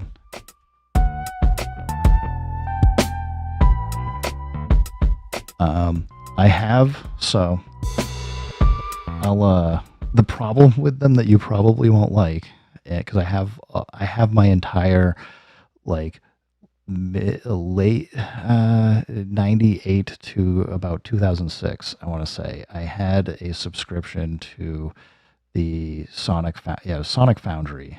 I had my subscription to Sonic Foundry for it, and then it flipped over to Sony. I have like 8 years where they were releasing 2 to 3 sample libraries a day, or not a day, a month, and I have like all that stuff on here still. And I actually have in the corner, I have all my CDs. I just don't actually have like a easy to access CD player. But if I just go to places, I've got like all this stuff like organized under samples.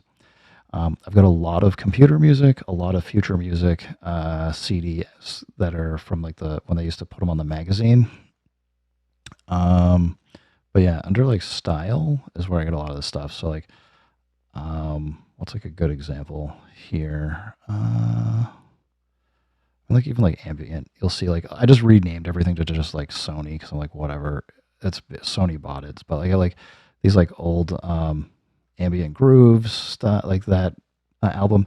The thing is, it doesn't tell you what the BPM is, and if it's melodic at all, they frequently don't tell you what like root note or scale anything's in. So you'd be like, this sounds badass, and I could chop this up. Like it's not a big deal, but it's like, okay, it's got like a whole bunch of stuff going. But hey, what the hell? Let's take this thing. We're gonna save it. We'll just go through some of this old Sony stuff. Let's go digging. What the hell? Doesn't hurt anybody. Hopefully I don't get a copyright strike for it. But I know there's been folks out there copywriting this stuff when it's not their copyright. But whatever. Let's go. Let's get crazy. Let's get crazy. We'll go see what we can find. Another one of 04-29. Timmy time. But yeah, let's go see. You guys can get a blast of the past of stuff. And just to prove that I have these things, I'm going to go see if I can find the funniest one. I'll be back in like 10 seconds.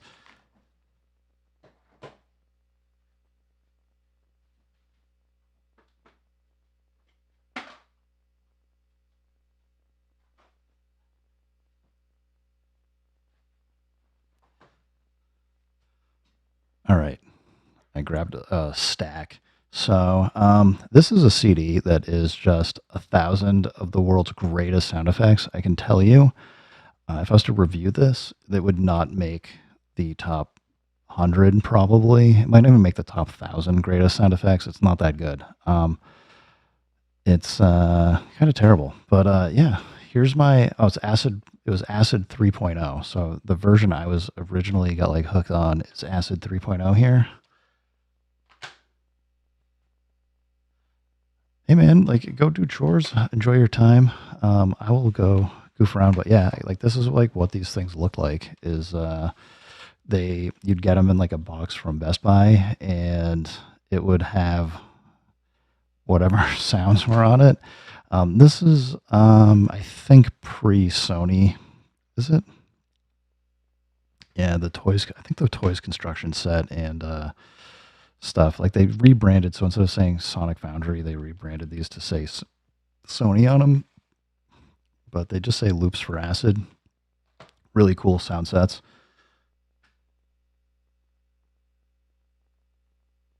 Yeah, like all that stuff. Like anything, like just grab like a cassette tape, record stuff.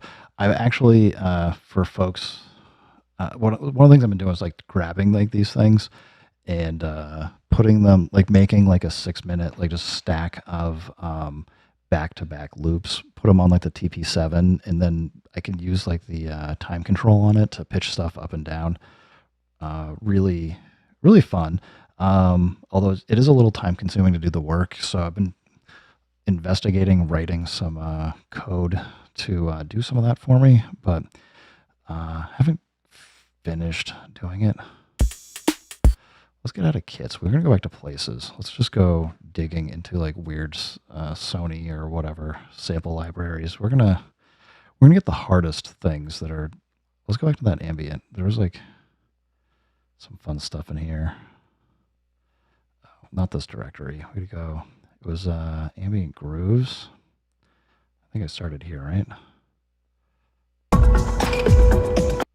Oh, did I just sort these like the other way? Like, I don't know, like that bass is kind of fun. I'll just load it. Well, I want to...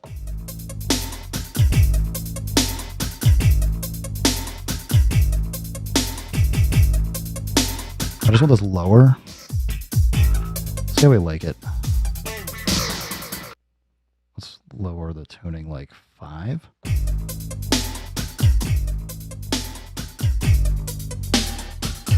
Oh, I think the tuning's not going hard enough for what I want. Just go semi. That's why I was messing. That's what was messing with me earlier.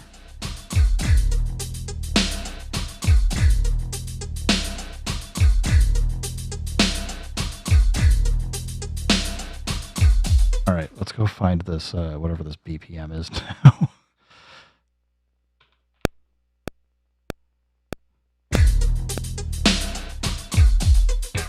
It's at least like half of what I want it to be. Let's do this. All right, we're gonna do this the goofy way, but it will work out in the end. I'm just gonna transpose this down. Come on, stop fighting me. It's a little long, so we gotta speed this up.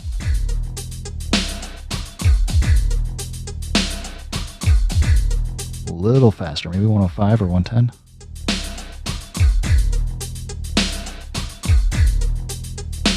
I don't know. I think 105 seems pretty good.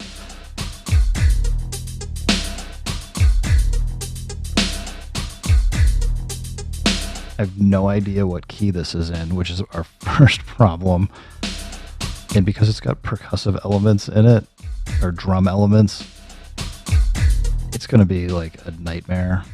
Or we just come in and say like old school style. Who cares what if it sounds good?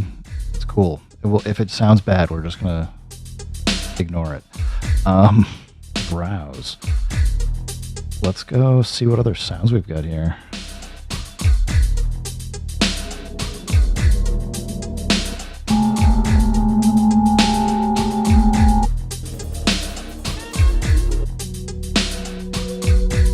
I can deal with that. All this track, everything is pitched down 5 right now.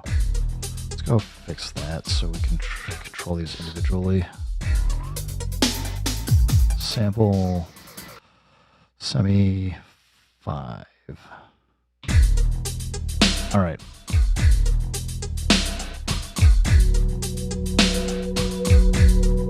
I think I'm gonna put a transcade on this.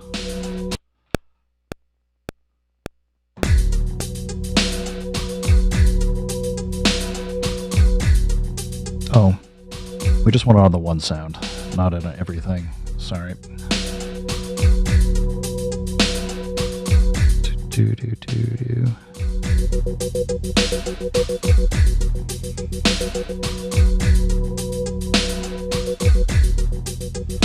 I want something a little different. Let's just see what there are for presets first.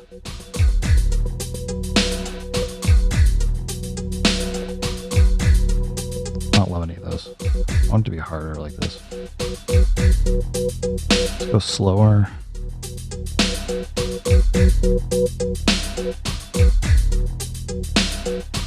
Offbeat, maybe?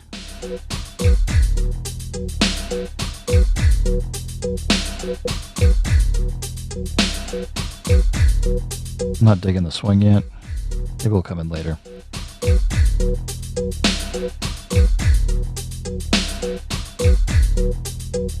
We kind of have some bass baked in already.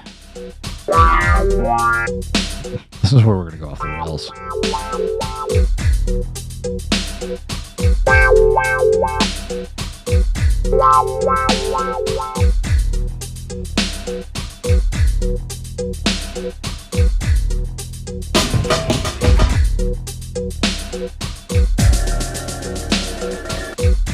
I feel like I could mess with that. Let's go sample edit. I'm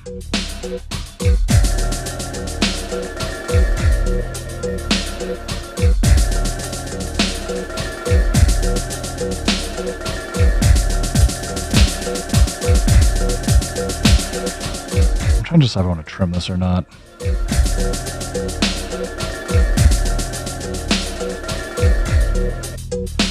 Let's see if we can make any magic happen with time stretch, warp, or whatever.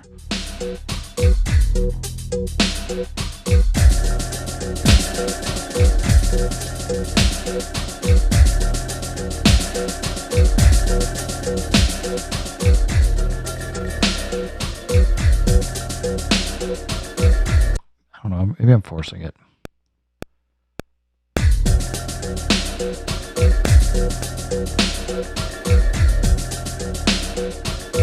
I want it starting late.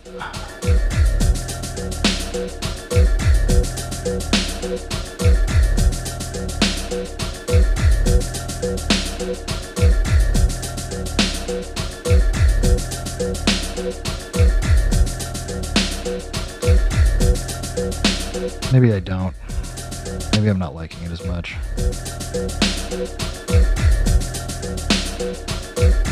Flute is going to be amazing. I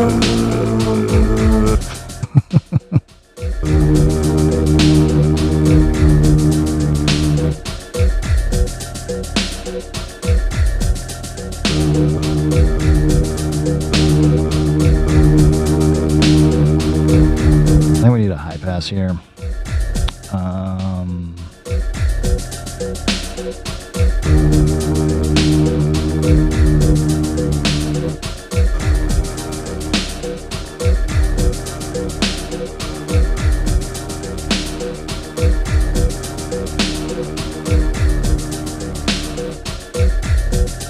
Oops.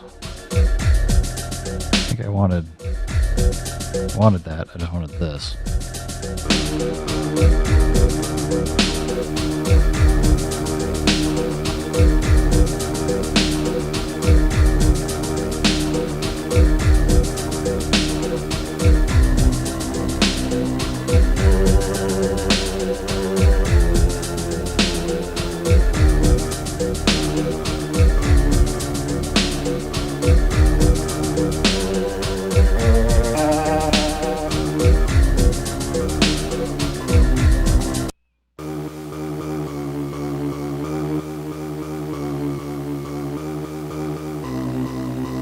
Maybe that's it.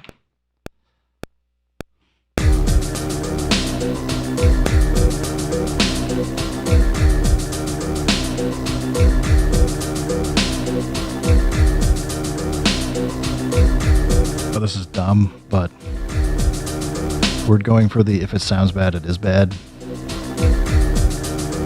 So I can get 1 sub.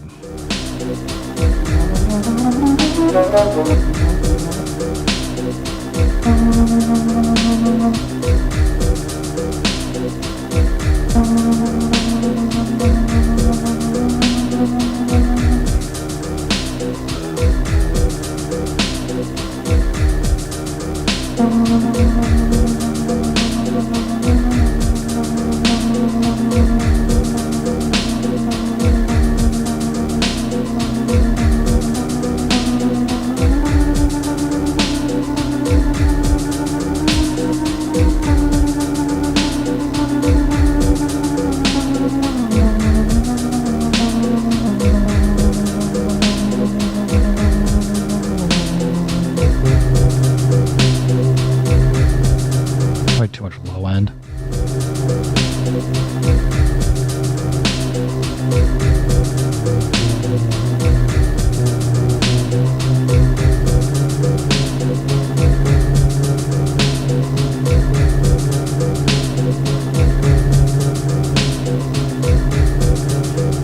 Let's go for sort of the band pass.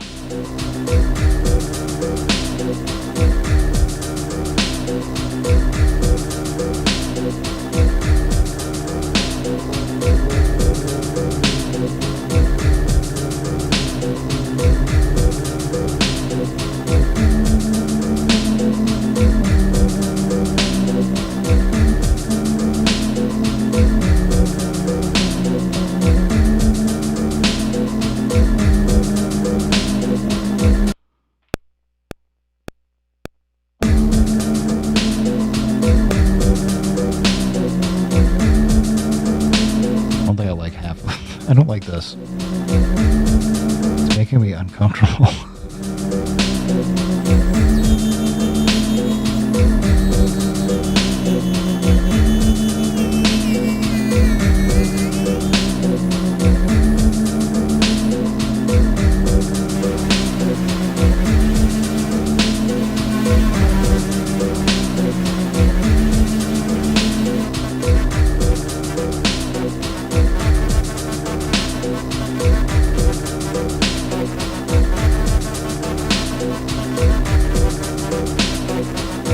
We're gonna just keep getting weirder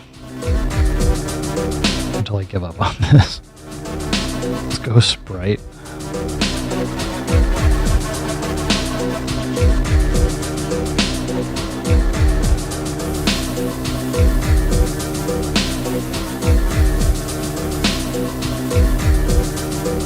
So if you want something, just add noise.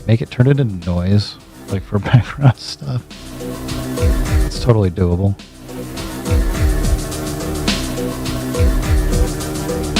Alright, what other weird sounds can we get out of this sample pack?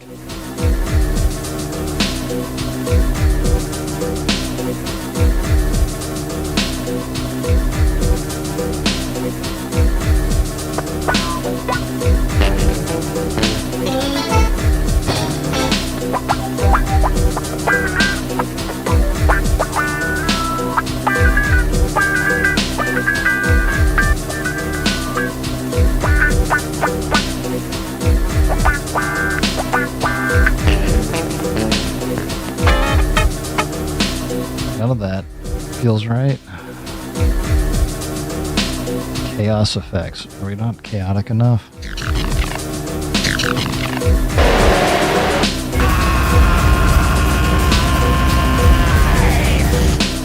Okay, that deserves to be listened to by itself.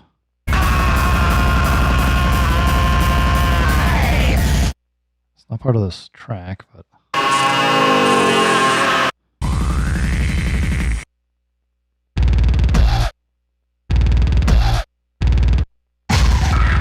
Amazing.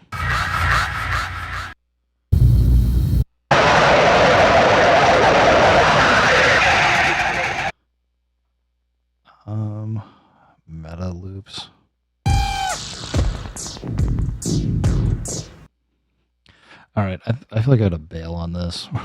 Let's I don't know if I want to save this or not. I mean, I might as well, but let's go get out of here. I think this has to be named WTF because I don't know what the hell I'm doing. Let's get the heck over here. Here. 04. Whoops. Yeah, 0429. WTF. Good enough. I'll be like, on the right day, I'll be like, yeah, let's just leave that. We don't need to come back to it. On the wrong day, we might come back. Let's chop up some breaks. I go new, and I don't know what I'm feeling right now, but we'll find it. Not expansions, places. And samples. Let's see if we like any of the breaks in here. The BML had like some really good stuff.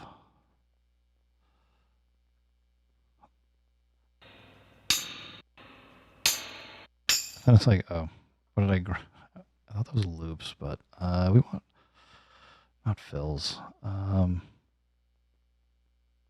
Let's go. I don't know. Breaks, yes, specifically.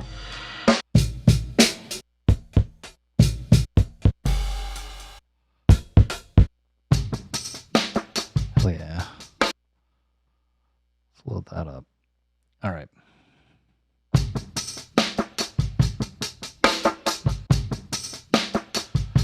Try threshold. It is immediately failing me. That's not bad.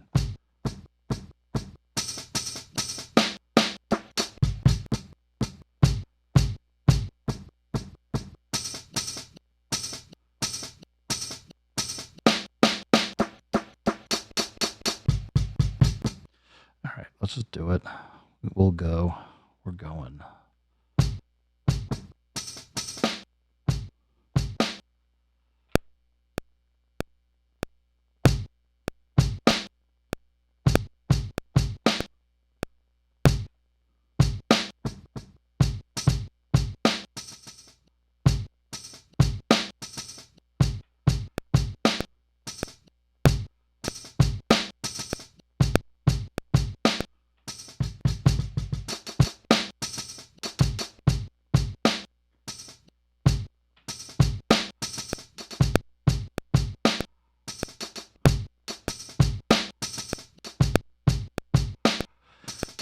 We're a little bit off on the back end here. Let me fix that.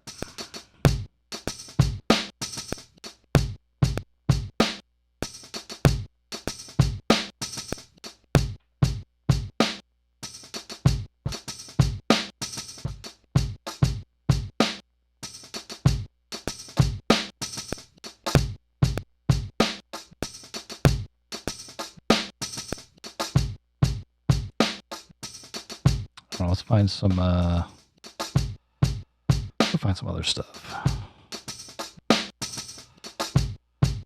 We'll just float around, drift around. Let's go. I got plenty of hip hop stuff. Let's. Who do we feel like? Lineka sounds. Sunset Stories sounds really nice and chill. Let's get away from that monstrosity of what we just had going.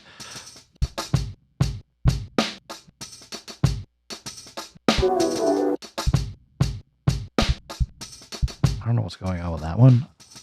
I kind of dig this. Just load it, right?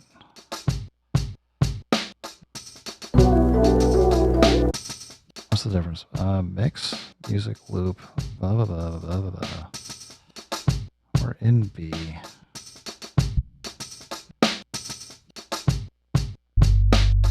It's got bass in it. It's not lying to us, it's in B.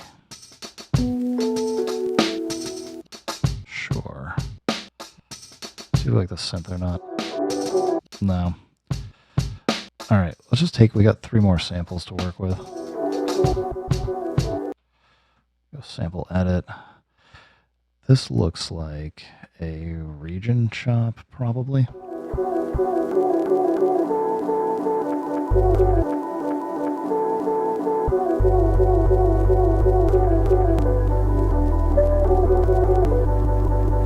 The bass comes in on the back half. Yeah, we can just use the 4 pads. It's fine. Convert.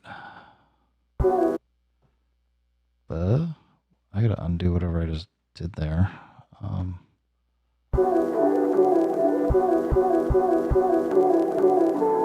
What did it decide to do? Why did it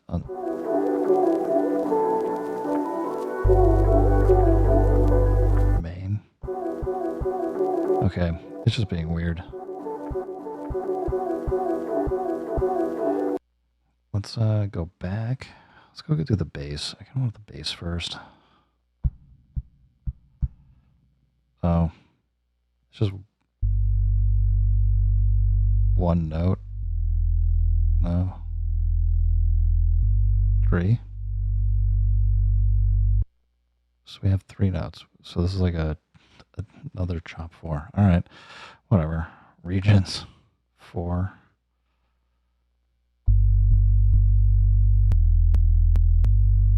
We'll have to do some envelope work there to get rid of the annoying pop, but oh my gosh, why did it do that to me again? All right, yeah, track, amp envelope. We need like a few milliseconds.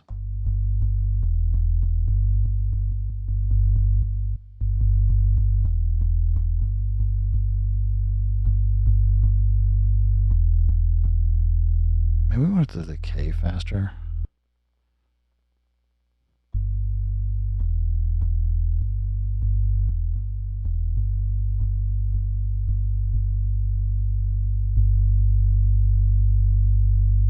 How do I do it?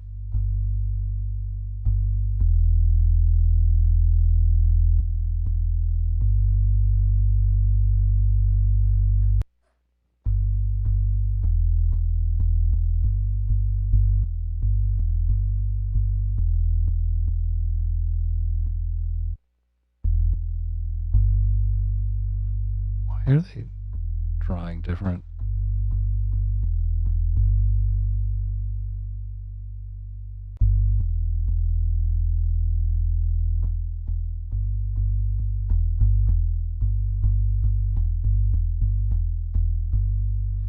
All right, we got something.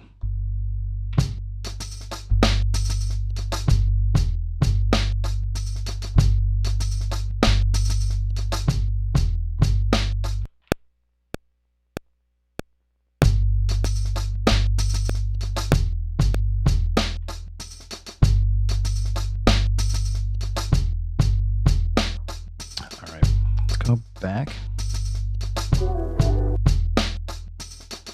Let's pitch this down full octave.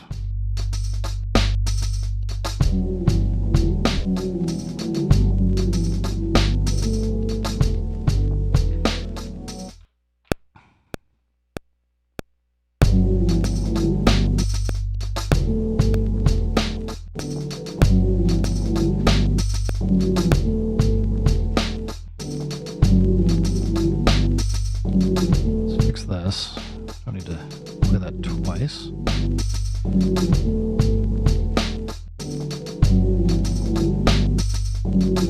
Let's pull this back, nudge it over.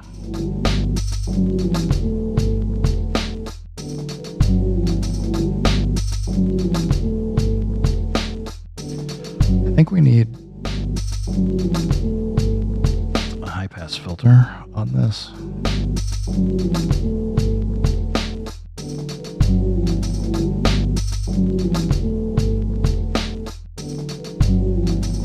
Filter.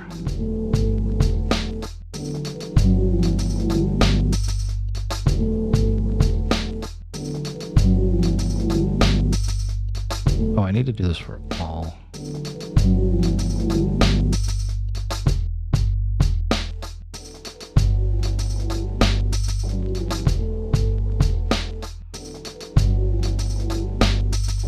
We still had one more.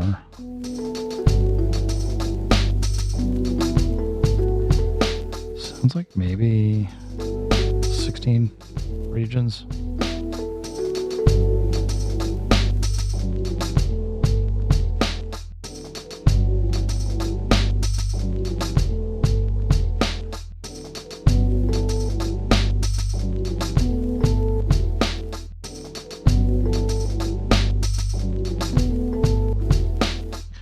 All right. I think we need... This is what we're going to use this part to get a few more variations.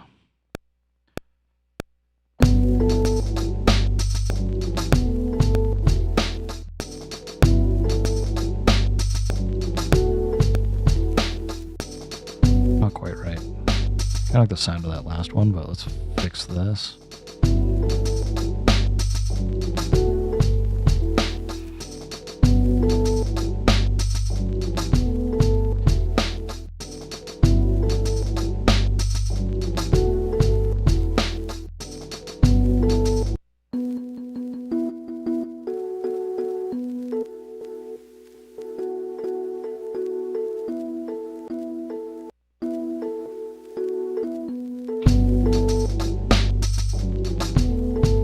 I think this needs a delay.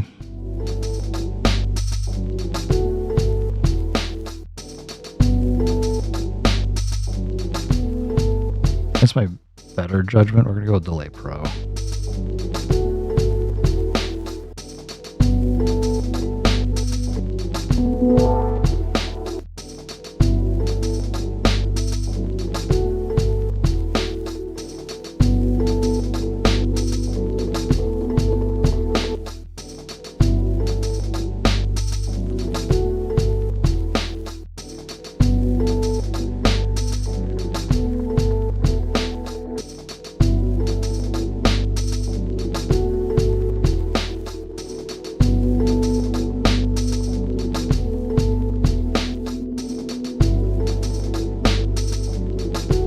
Drums need to be a little different.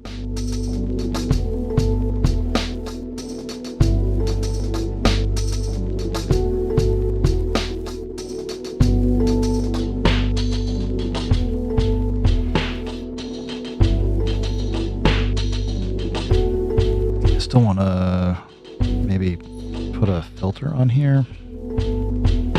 Just take the high end off a tiny bit more.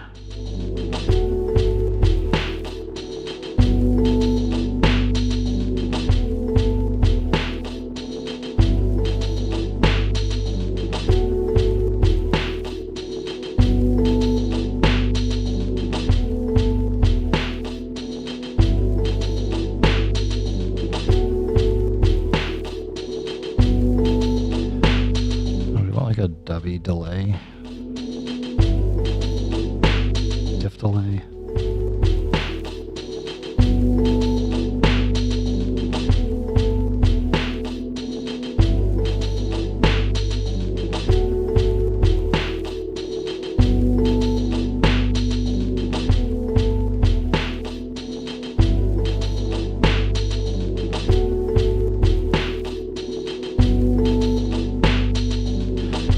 It's doing that much.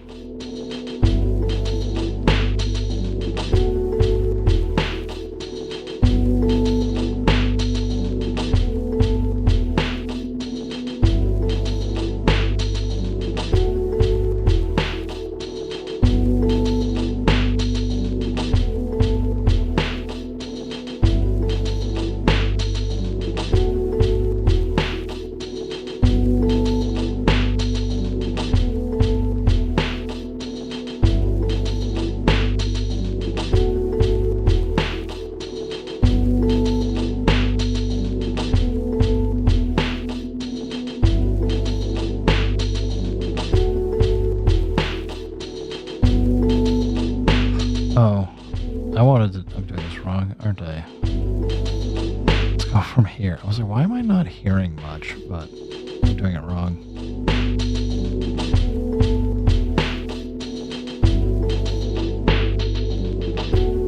Around 6K.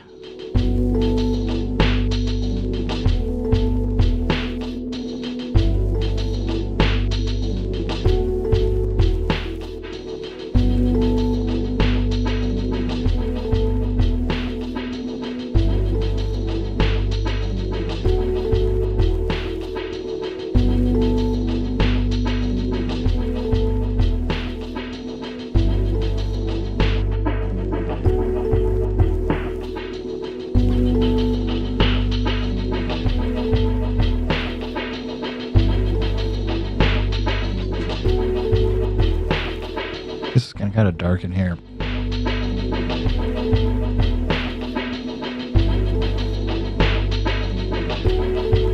think the delay's a little too high. Turn up the mix a bit.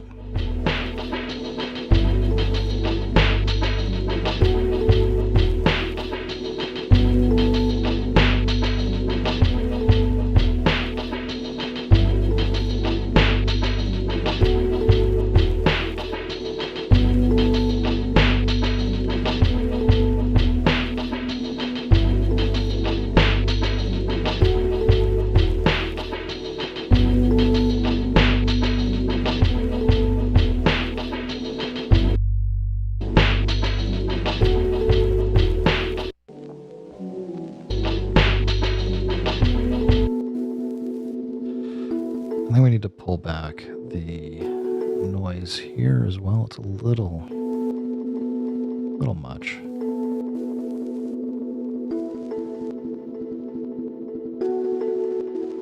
And maybe over there.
logs out real quick. Sorry about that. I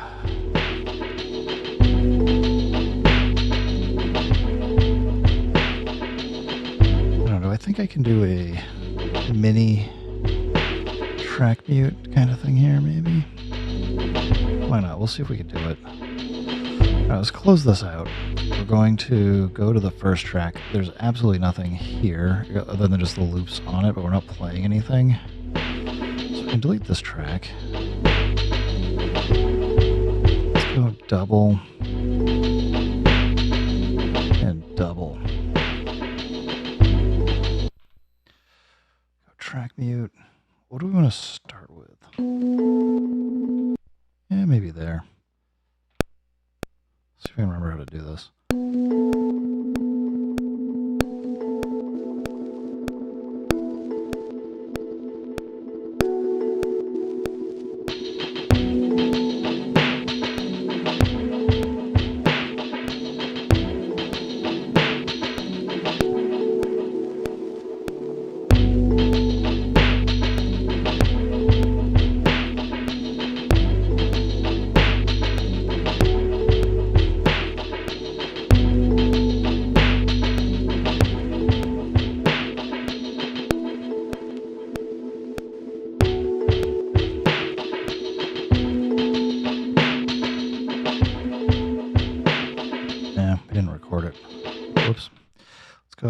Write.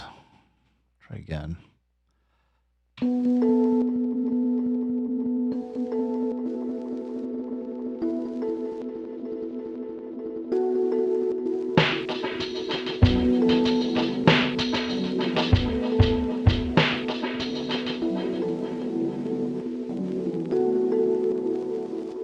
Oh, we didn't pick up any. Let's undo that.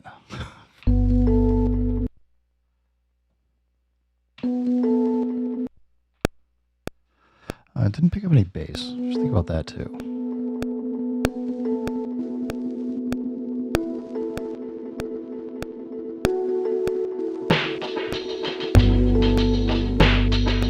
Oh, the bass is here.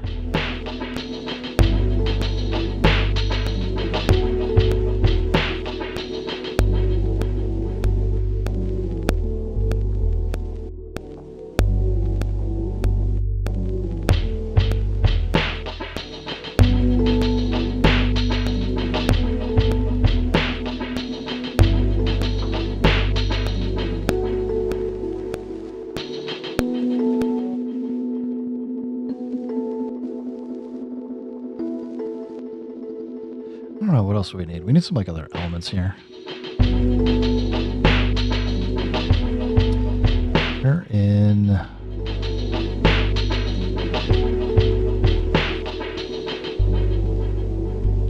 What was it? B something? Just B major. Let's go notes. B. B. Let's go find a plugin.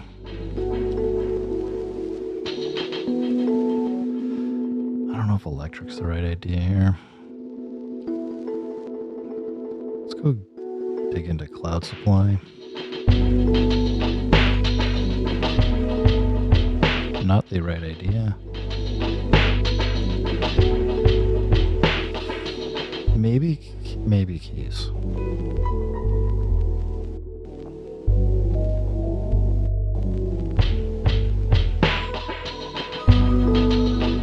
Want to sound like a ringtone?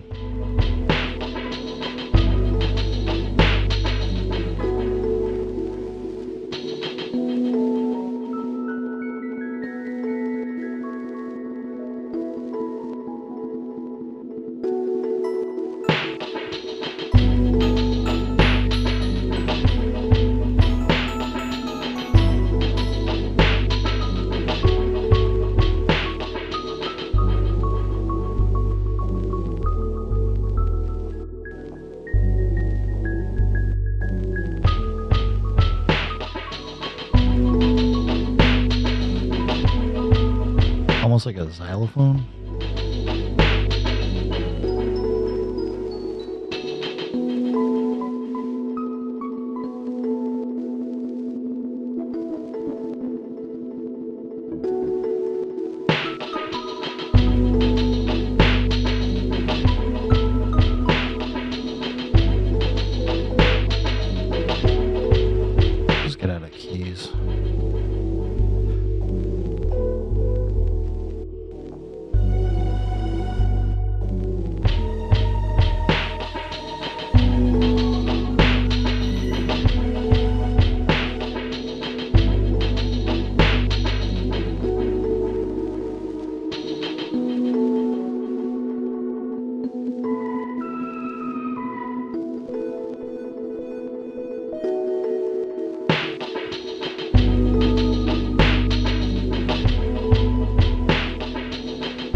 it ending early for like that last one. Let's just do the same thing with these. We'll edit the end.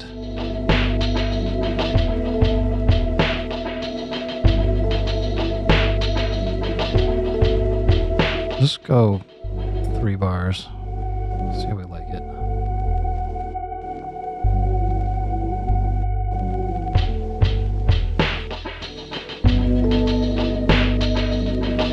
Probably a little. It could be a little bit more subtle. We can drop the velocity down a bit.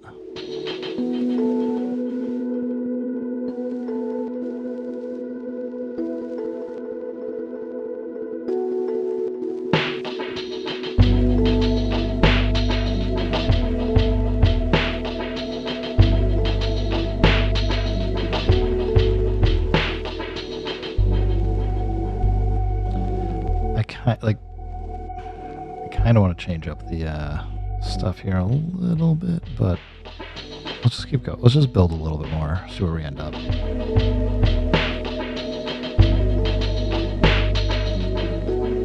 We're gonna have to turn pad control off because fabric just goes bananas.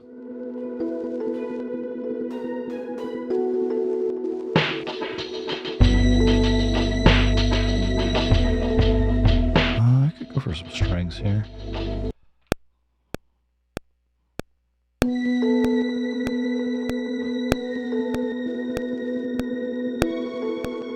It's too much.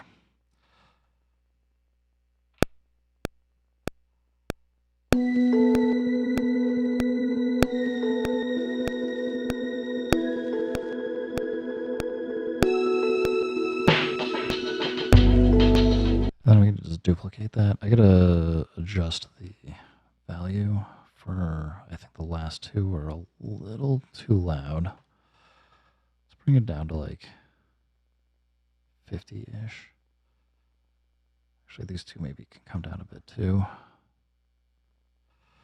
So we'll go here, shift, copy, nudge here, paste. We're just going to use it. We'll just do it 4 times. See if we like it. Maybe if we don't, we can change it, right?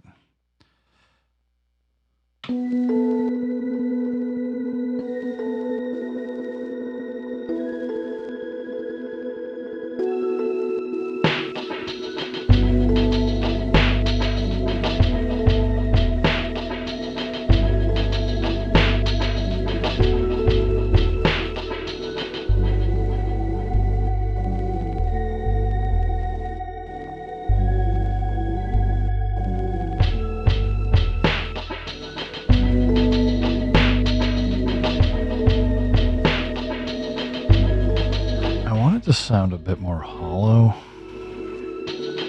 Like it has like a little too much presence to it.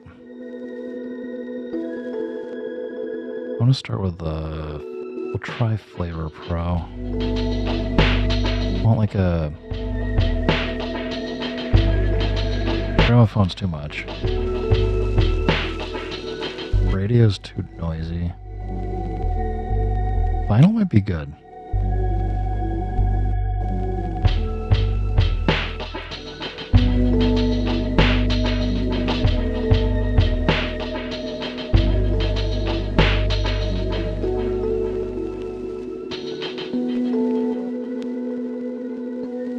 I kind of dig corrupted tape, but it just cuts out so much of the audio. You kind of almost don't hear it, except when everything else drops out.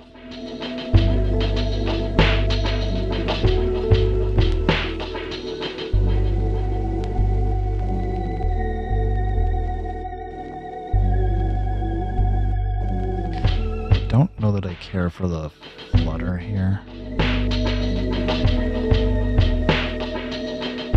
I like kind of the rest of it, but the wow flutter pitch stuff maybe was a little too much.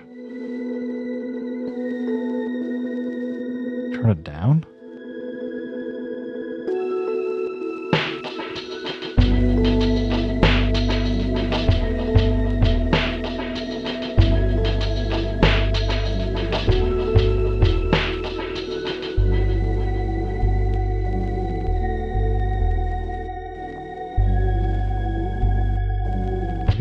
room for one more thing in here.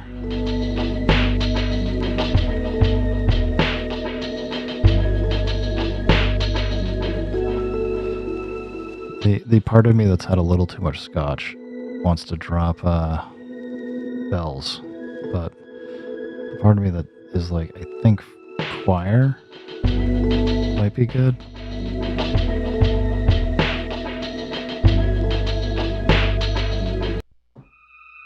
Right, that was just not gonna match.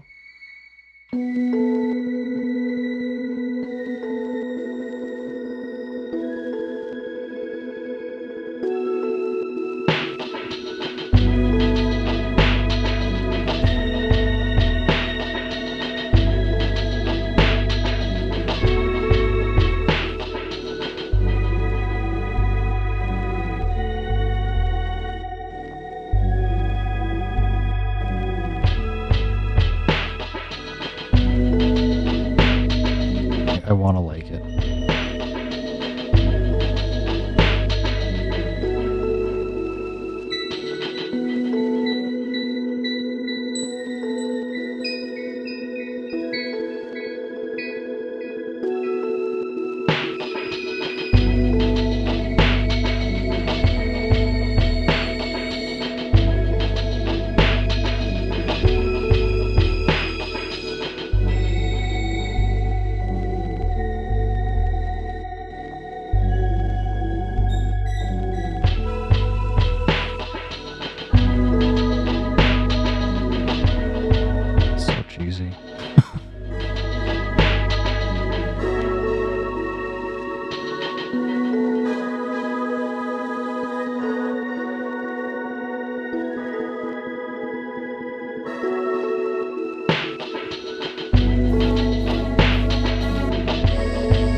I'm trying to make it work. I don't think it's gonna fit.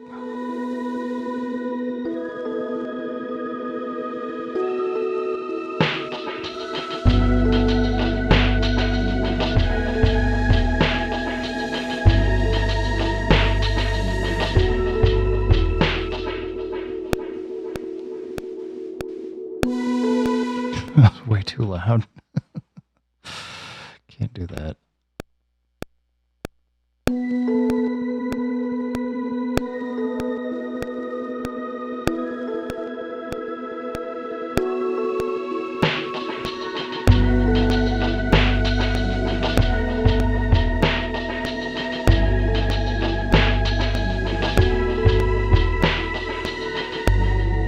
Alright, let's duplicate that over. I don't know. I'm not in love with it, but try again. Copy. Shift paste. We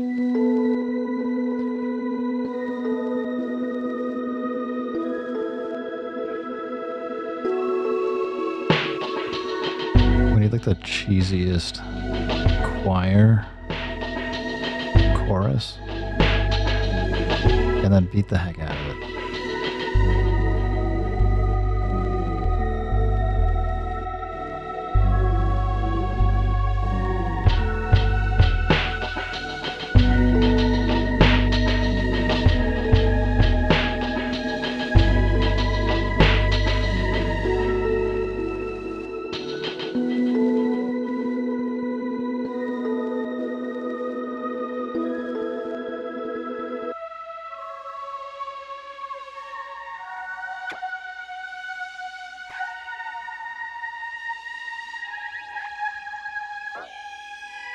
Oh yeah.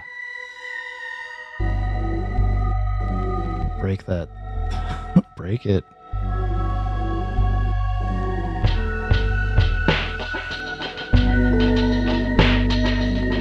This might be a case. Film noir might be good.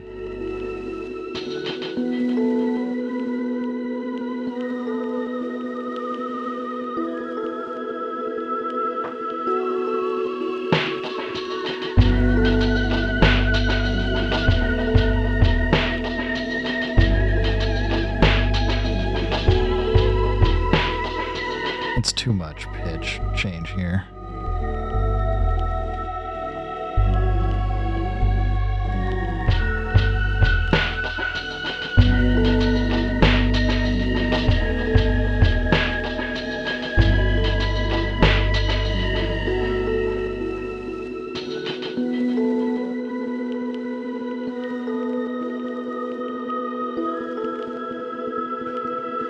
Maybe. Just killing a bug. 222.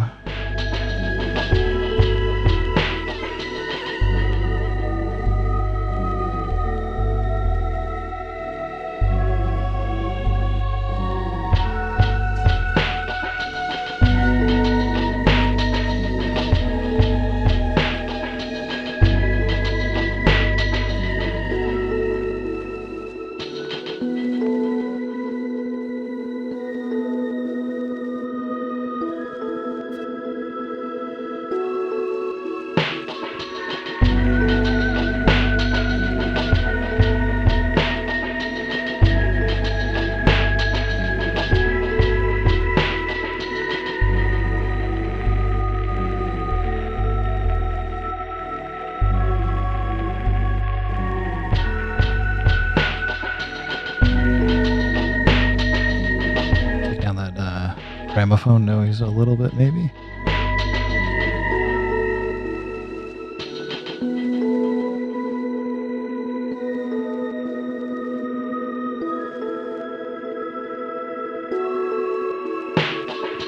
I think we need more drums. I mean, like, in some ways there's like plenty, but I know this is kind of like a laid back kind of track right now, but let's go see if we can find anything else. Maybe just 80s, maybe.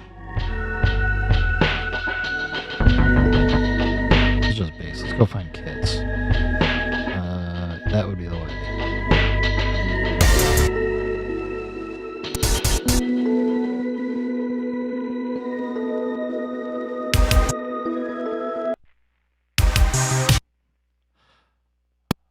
Maybe we just want like classic drum machine stuff.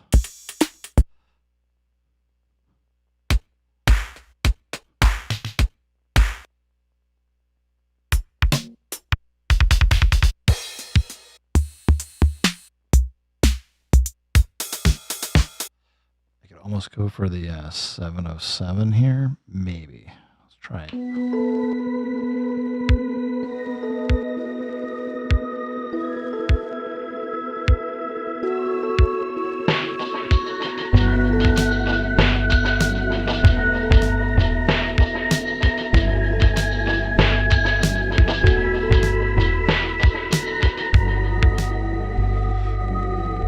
A little bit too much effect on it, but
it's going to get recorded because it's quantized.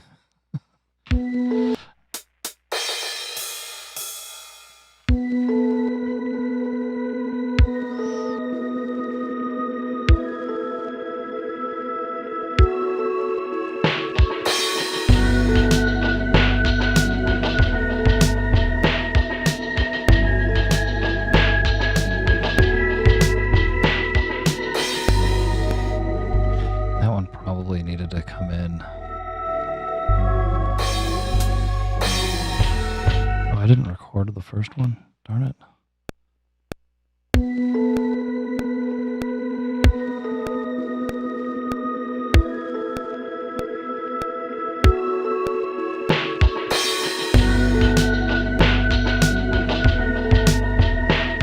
That should be there.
These all need to be a little, whoops, let's do automation, a little too fast. Let's go a little quieter.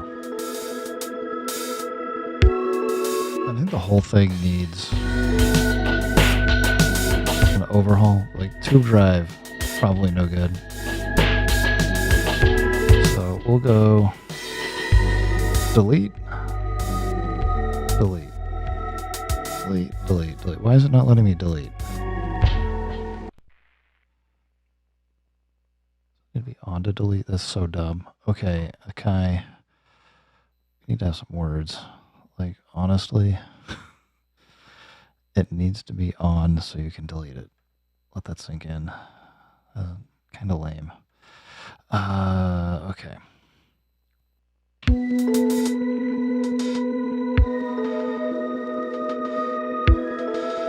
Like, I want this filtered pretty aggressively.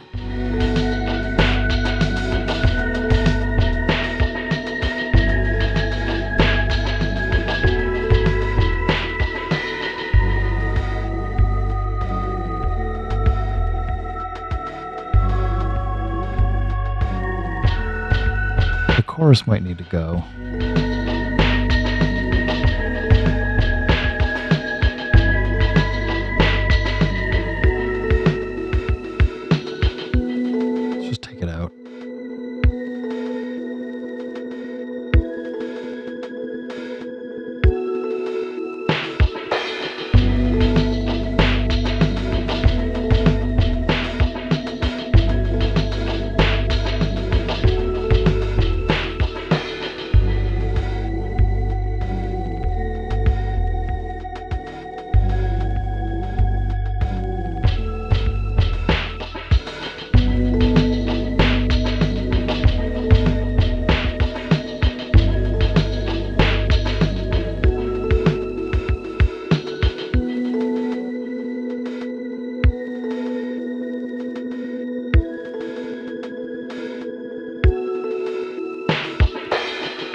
Alright. I think I got one more something in me. I don't know what it is, but let's just save this off and try one more. Take a stab at one more thing, whatever that will be. We'll see, and then I will do my new sign off just for the one time that I was asked to do, and get my one sub that was mentioned from earlier. Ah, boy. And I think that was a complete joke, but 29. I don't know what I'm calling this. Doesn't really matter. Ryu. Just save it.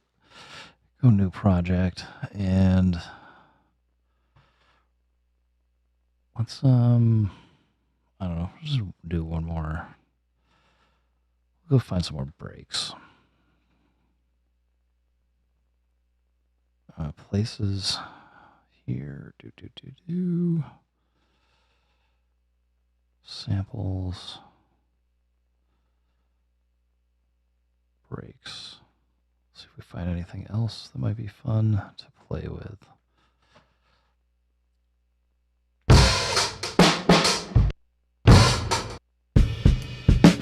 I'm gonna dig this one.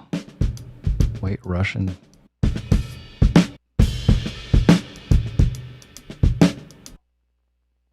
Let's just do it.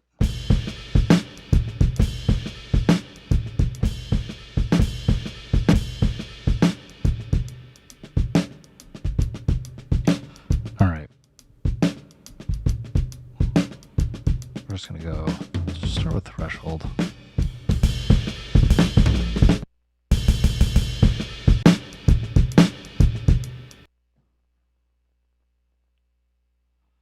Probably too much.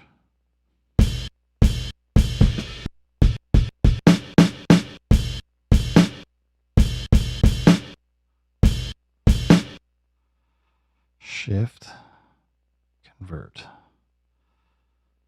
main, Let's go slower. Let's go like.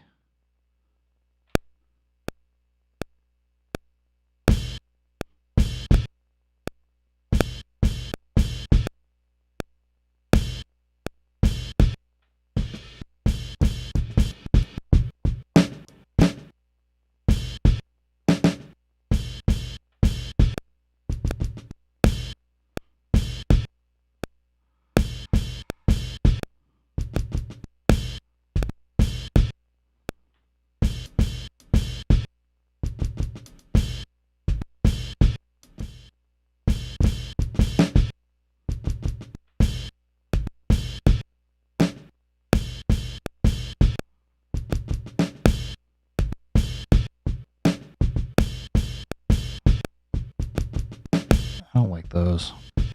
Can all those be hats? Maybe we can transpose those down. What's up, Timberman? How you doing?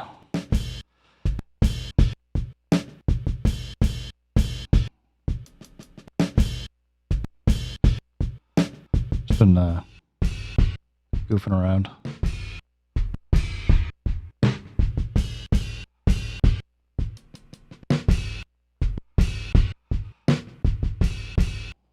I just turned record off. I did. Let's undo that so I don't mess myself up. I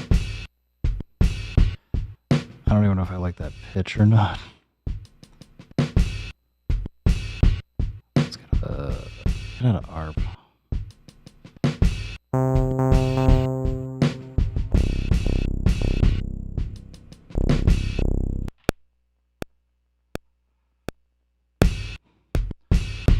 Go for F sharp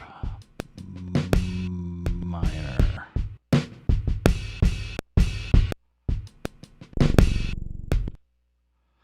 Let's undo that.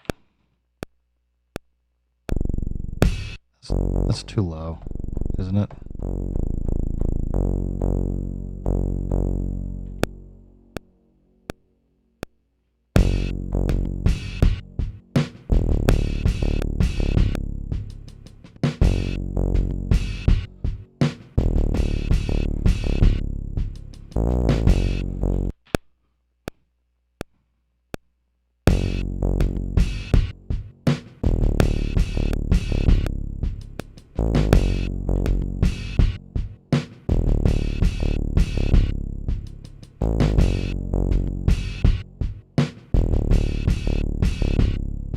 And I'll stick with Iona for a bit. See what else we might find.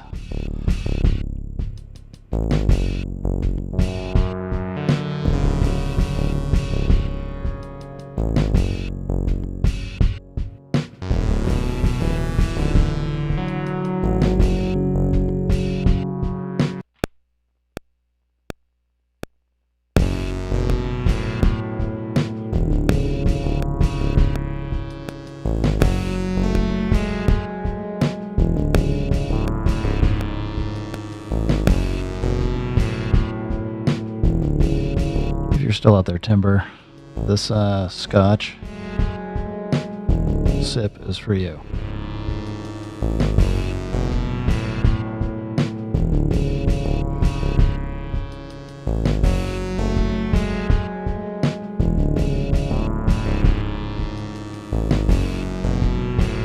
The drums are bothering me less, so maybe that's a good sign.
Maybe a note there.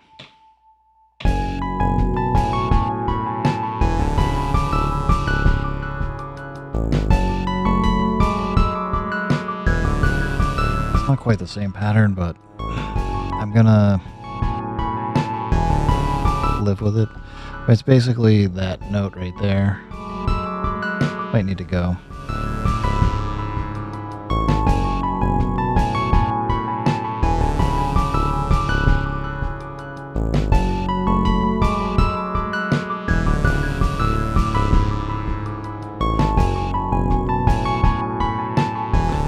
Turn aftertouch off as per usual.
Maybe a little too harsh.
I don't know. I feel like I'm hitting it and it's not taking it. And now I don't want it that loud because that's going to sound stupid.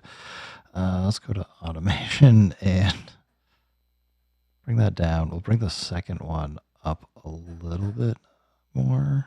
Not that loud. Yeah, and then I feel like these are like also a bit much.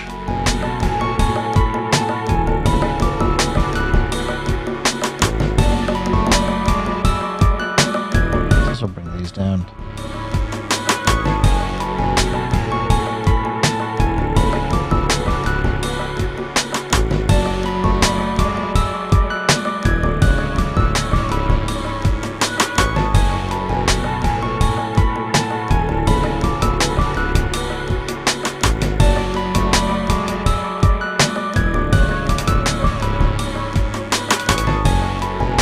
Probably too much. I'm not gonna be able to pull off 30 seconds. This is just too slow. I could do it. But gotta leave it.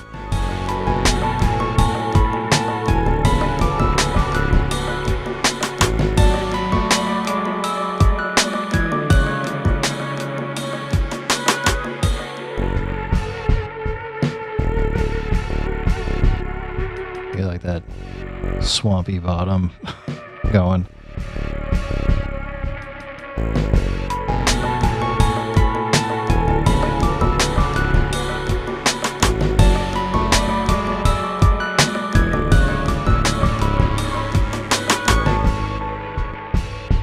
Not quite as... I didn't mean to take all of it out quite so much.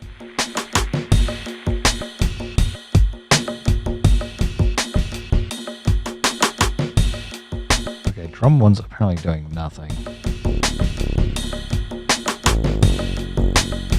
The bass is like buried, so this mix is wicked.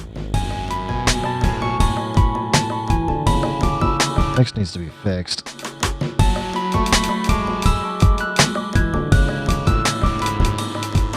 Let's go delete the drum track. It can go. It is serving zero purpose. Alright.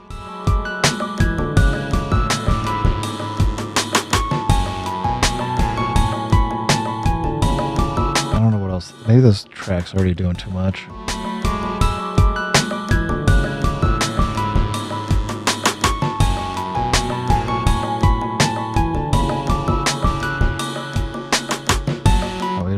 We gotta unmute all this stuff. Okay, we're gonna look at the mix.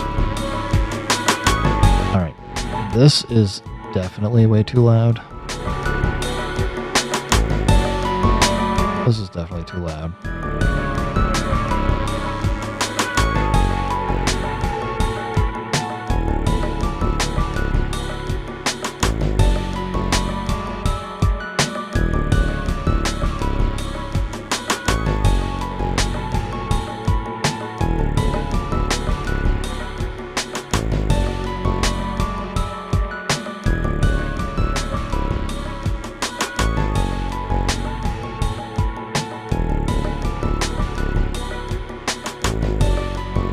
Alright.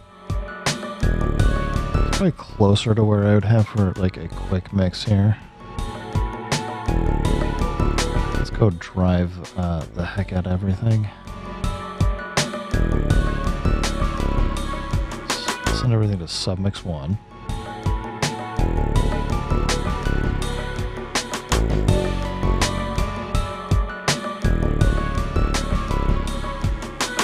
Stop doing that.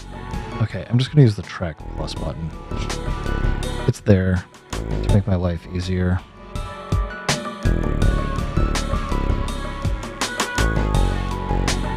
Alright, now we go to submix 1.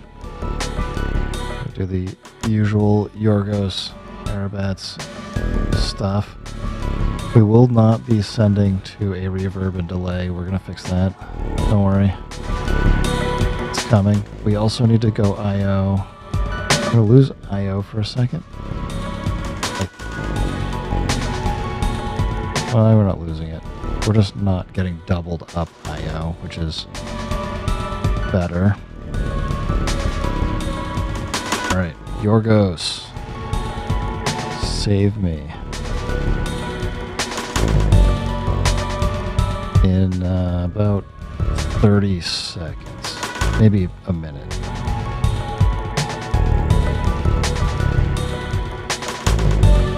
Two. Load. Next. Load. Almost there. I promise. Number 3. Load. Then we go to output 1 and 2. See if this sounds better or not. See how much it comes together.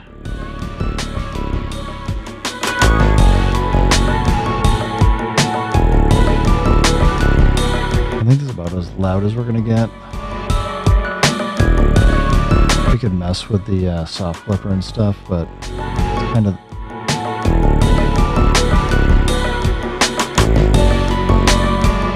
It's definitely helped the bass a lot.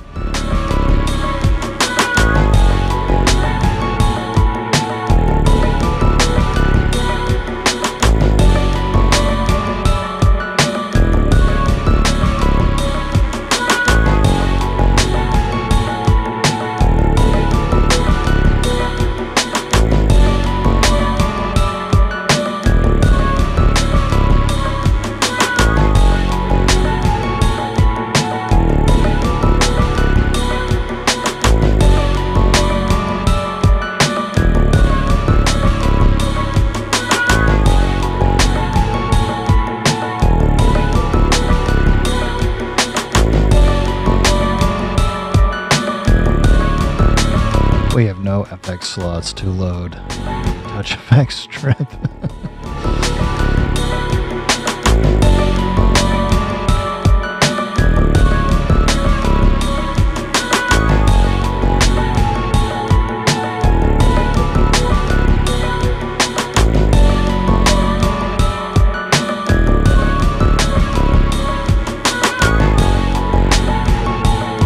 I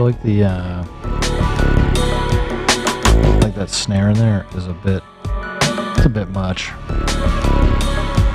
Let's go fix that.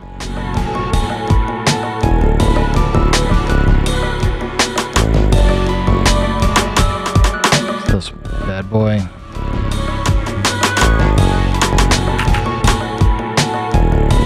So let's just drop automation down.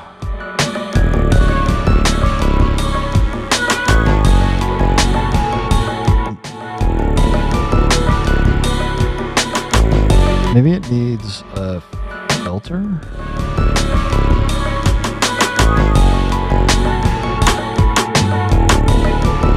It's got an air transient just on this one effect. Son of a gun. I could turn that off. We'll just leave it though.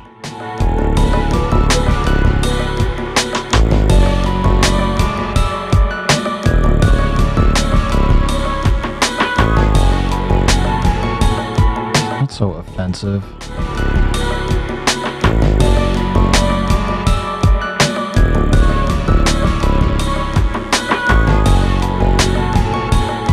I wonder if I like a bandpass for it.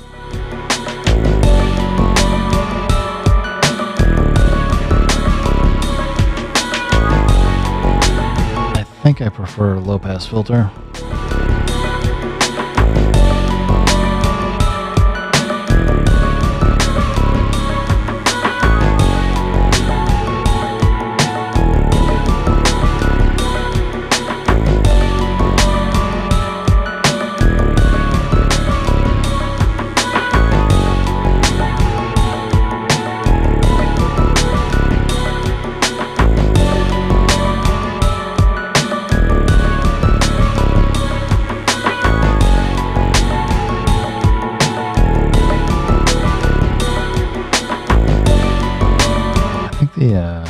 That keys kind of sounding thing maybe it needs to come down.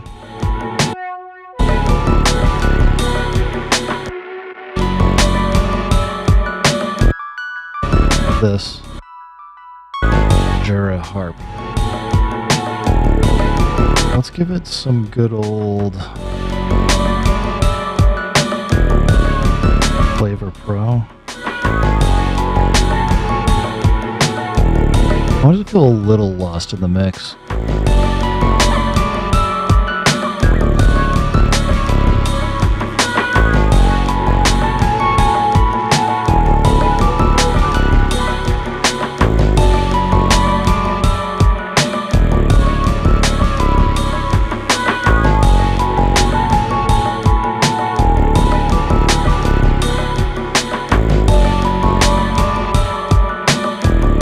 Getting the stink eye from the dogs. I guess it's almost time to wrap things up.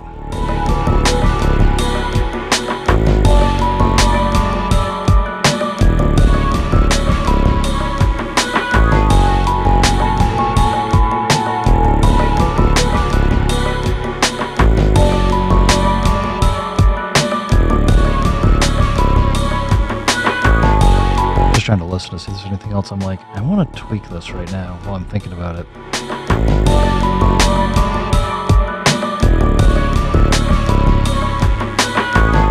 Let's see how well I can drop the display brightness and make it easier to see.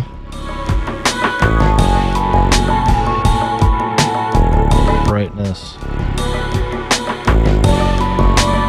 This is the dimmest. I can actually still see this, unlike during the day when I'm trying to do it. I'm like, when it's this setting during the day, I just cannot practically read it. The screen size does help, but I guess I'm going to have to start thinking about at nighttime. How am I making this stuff a little bit easier to check out? Yeah, brightest setting's tough.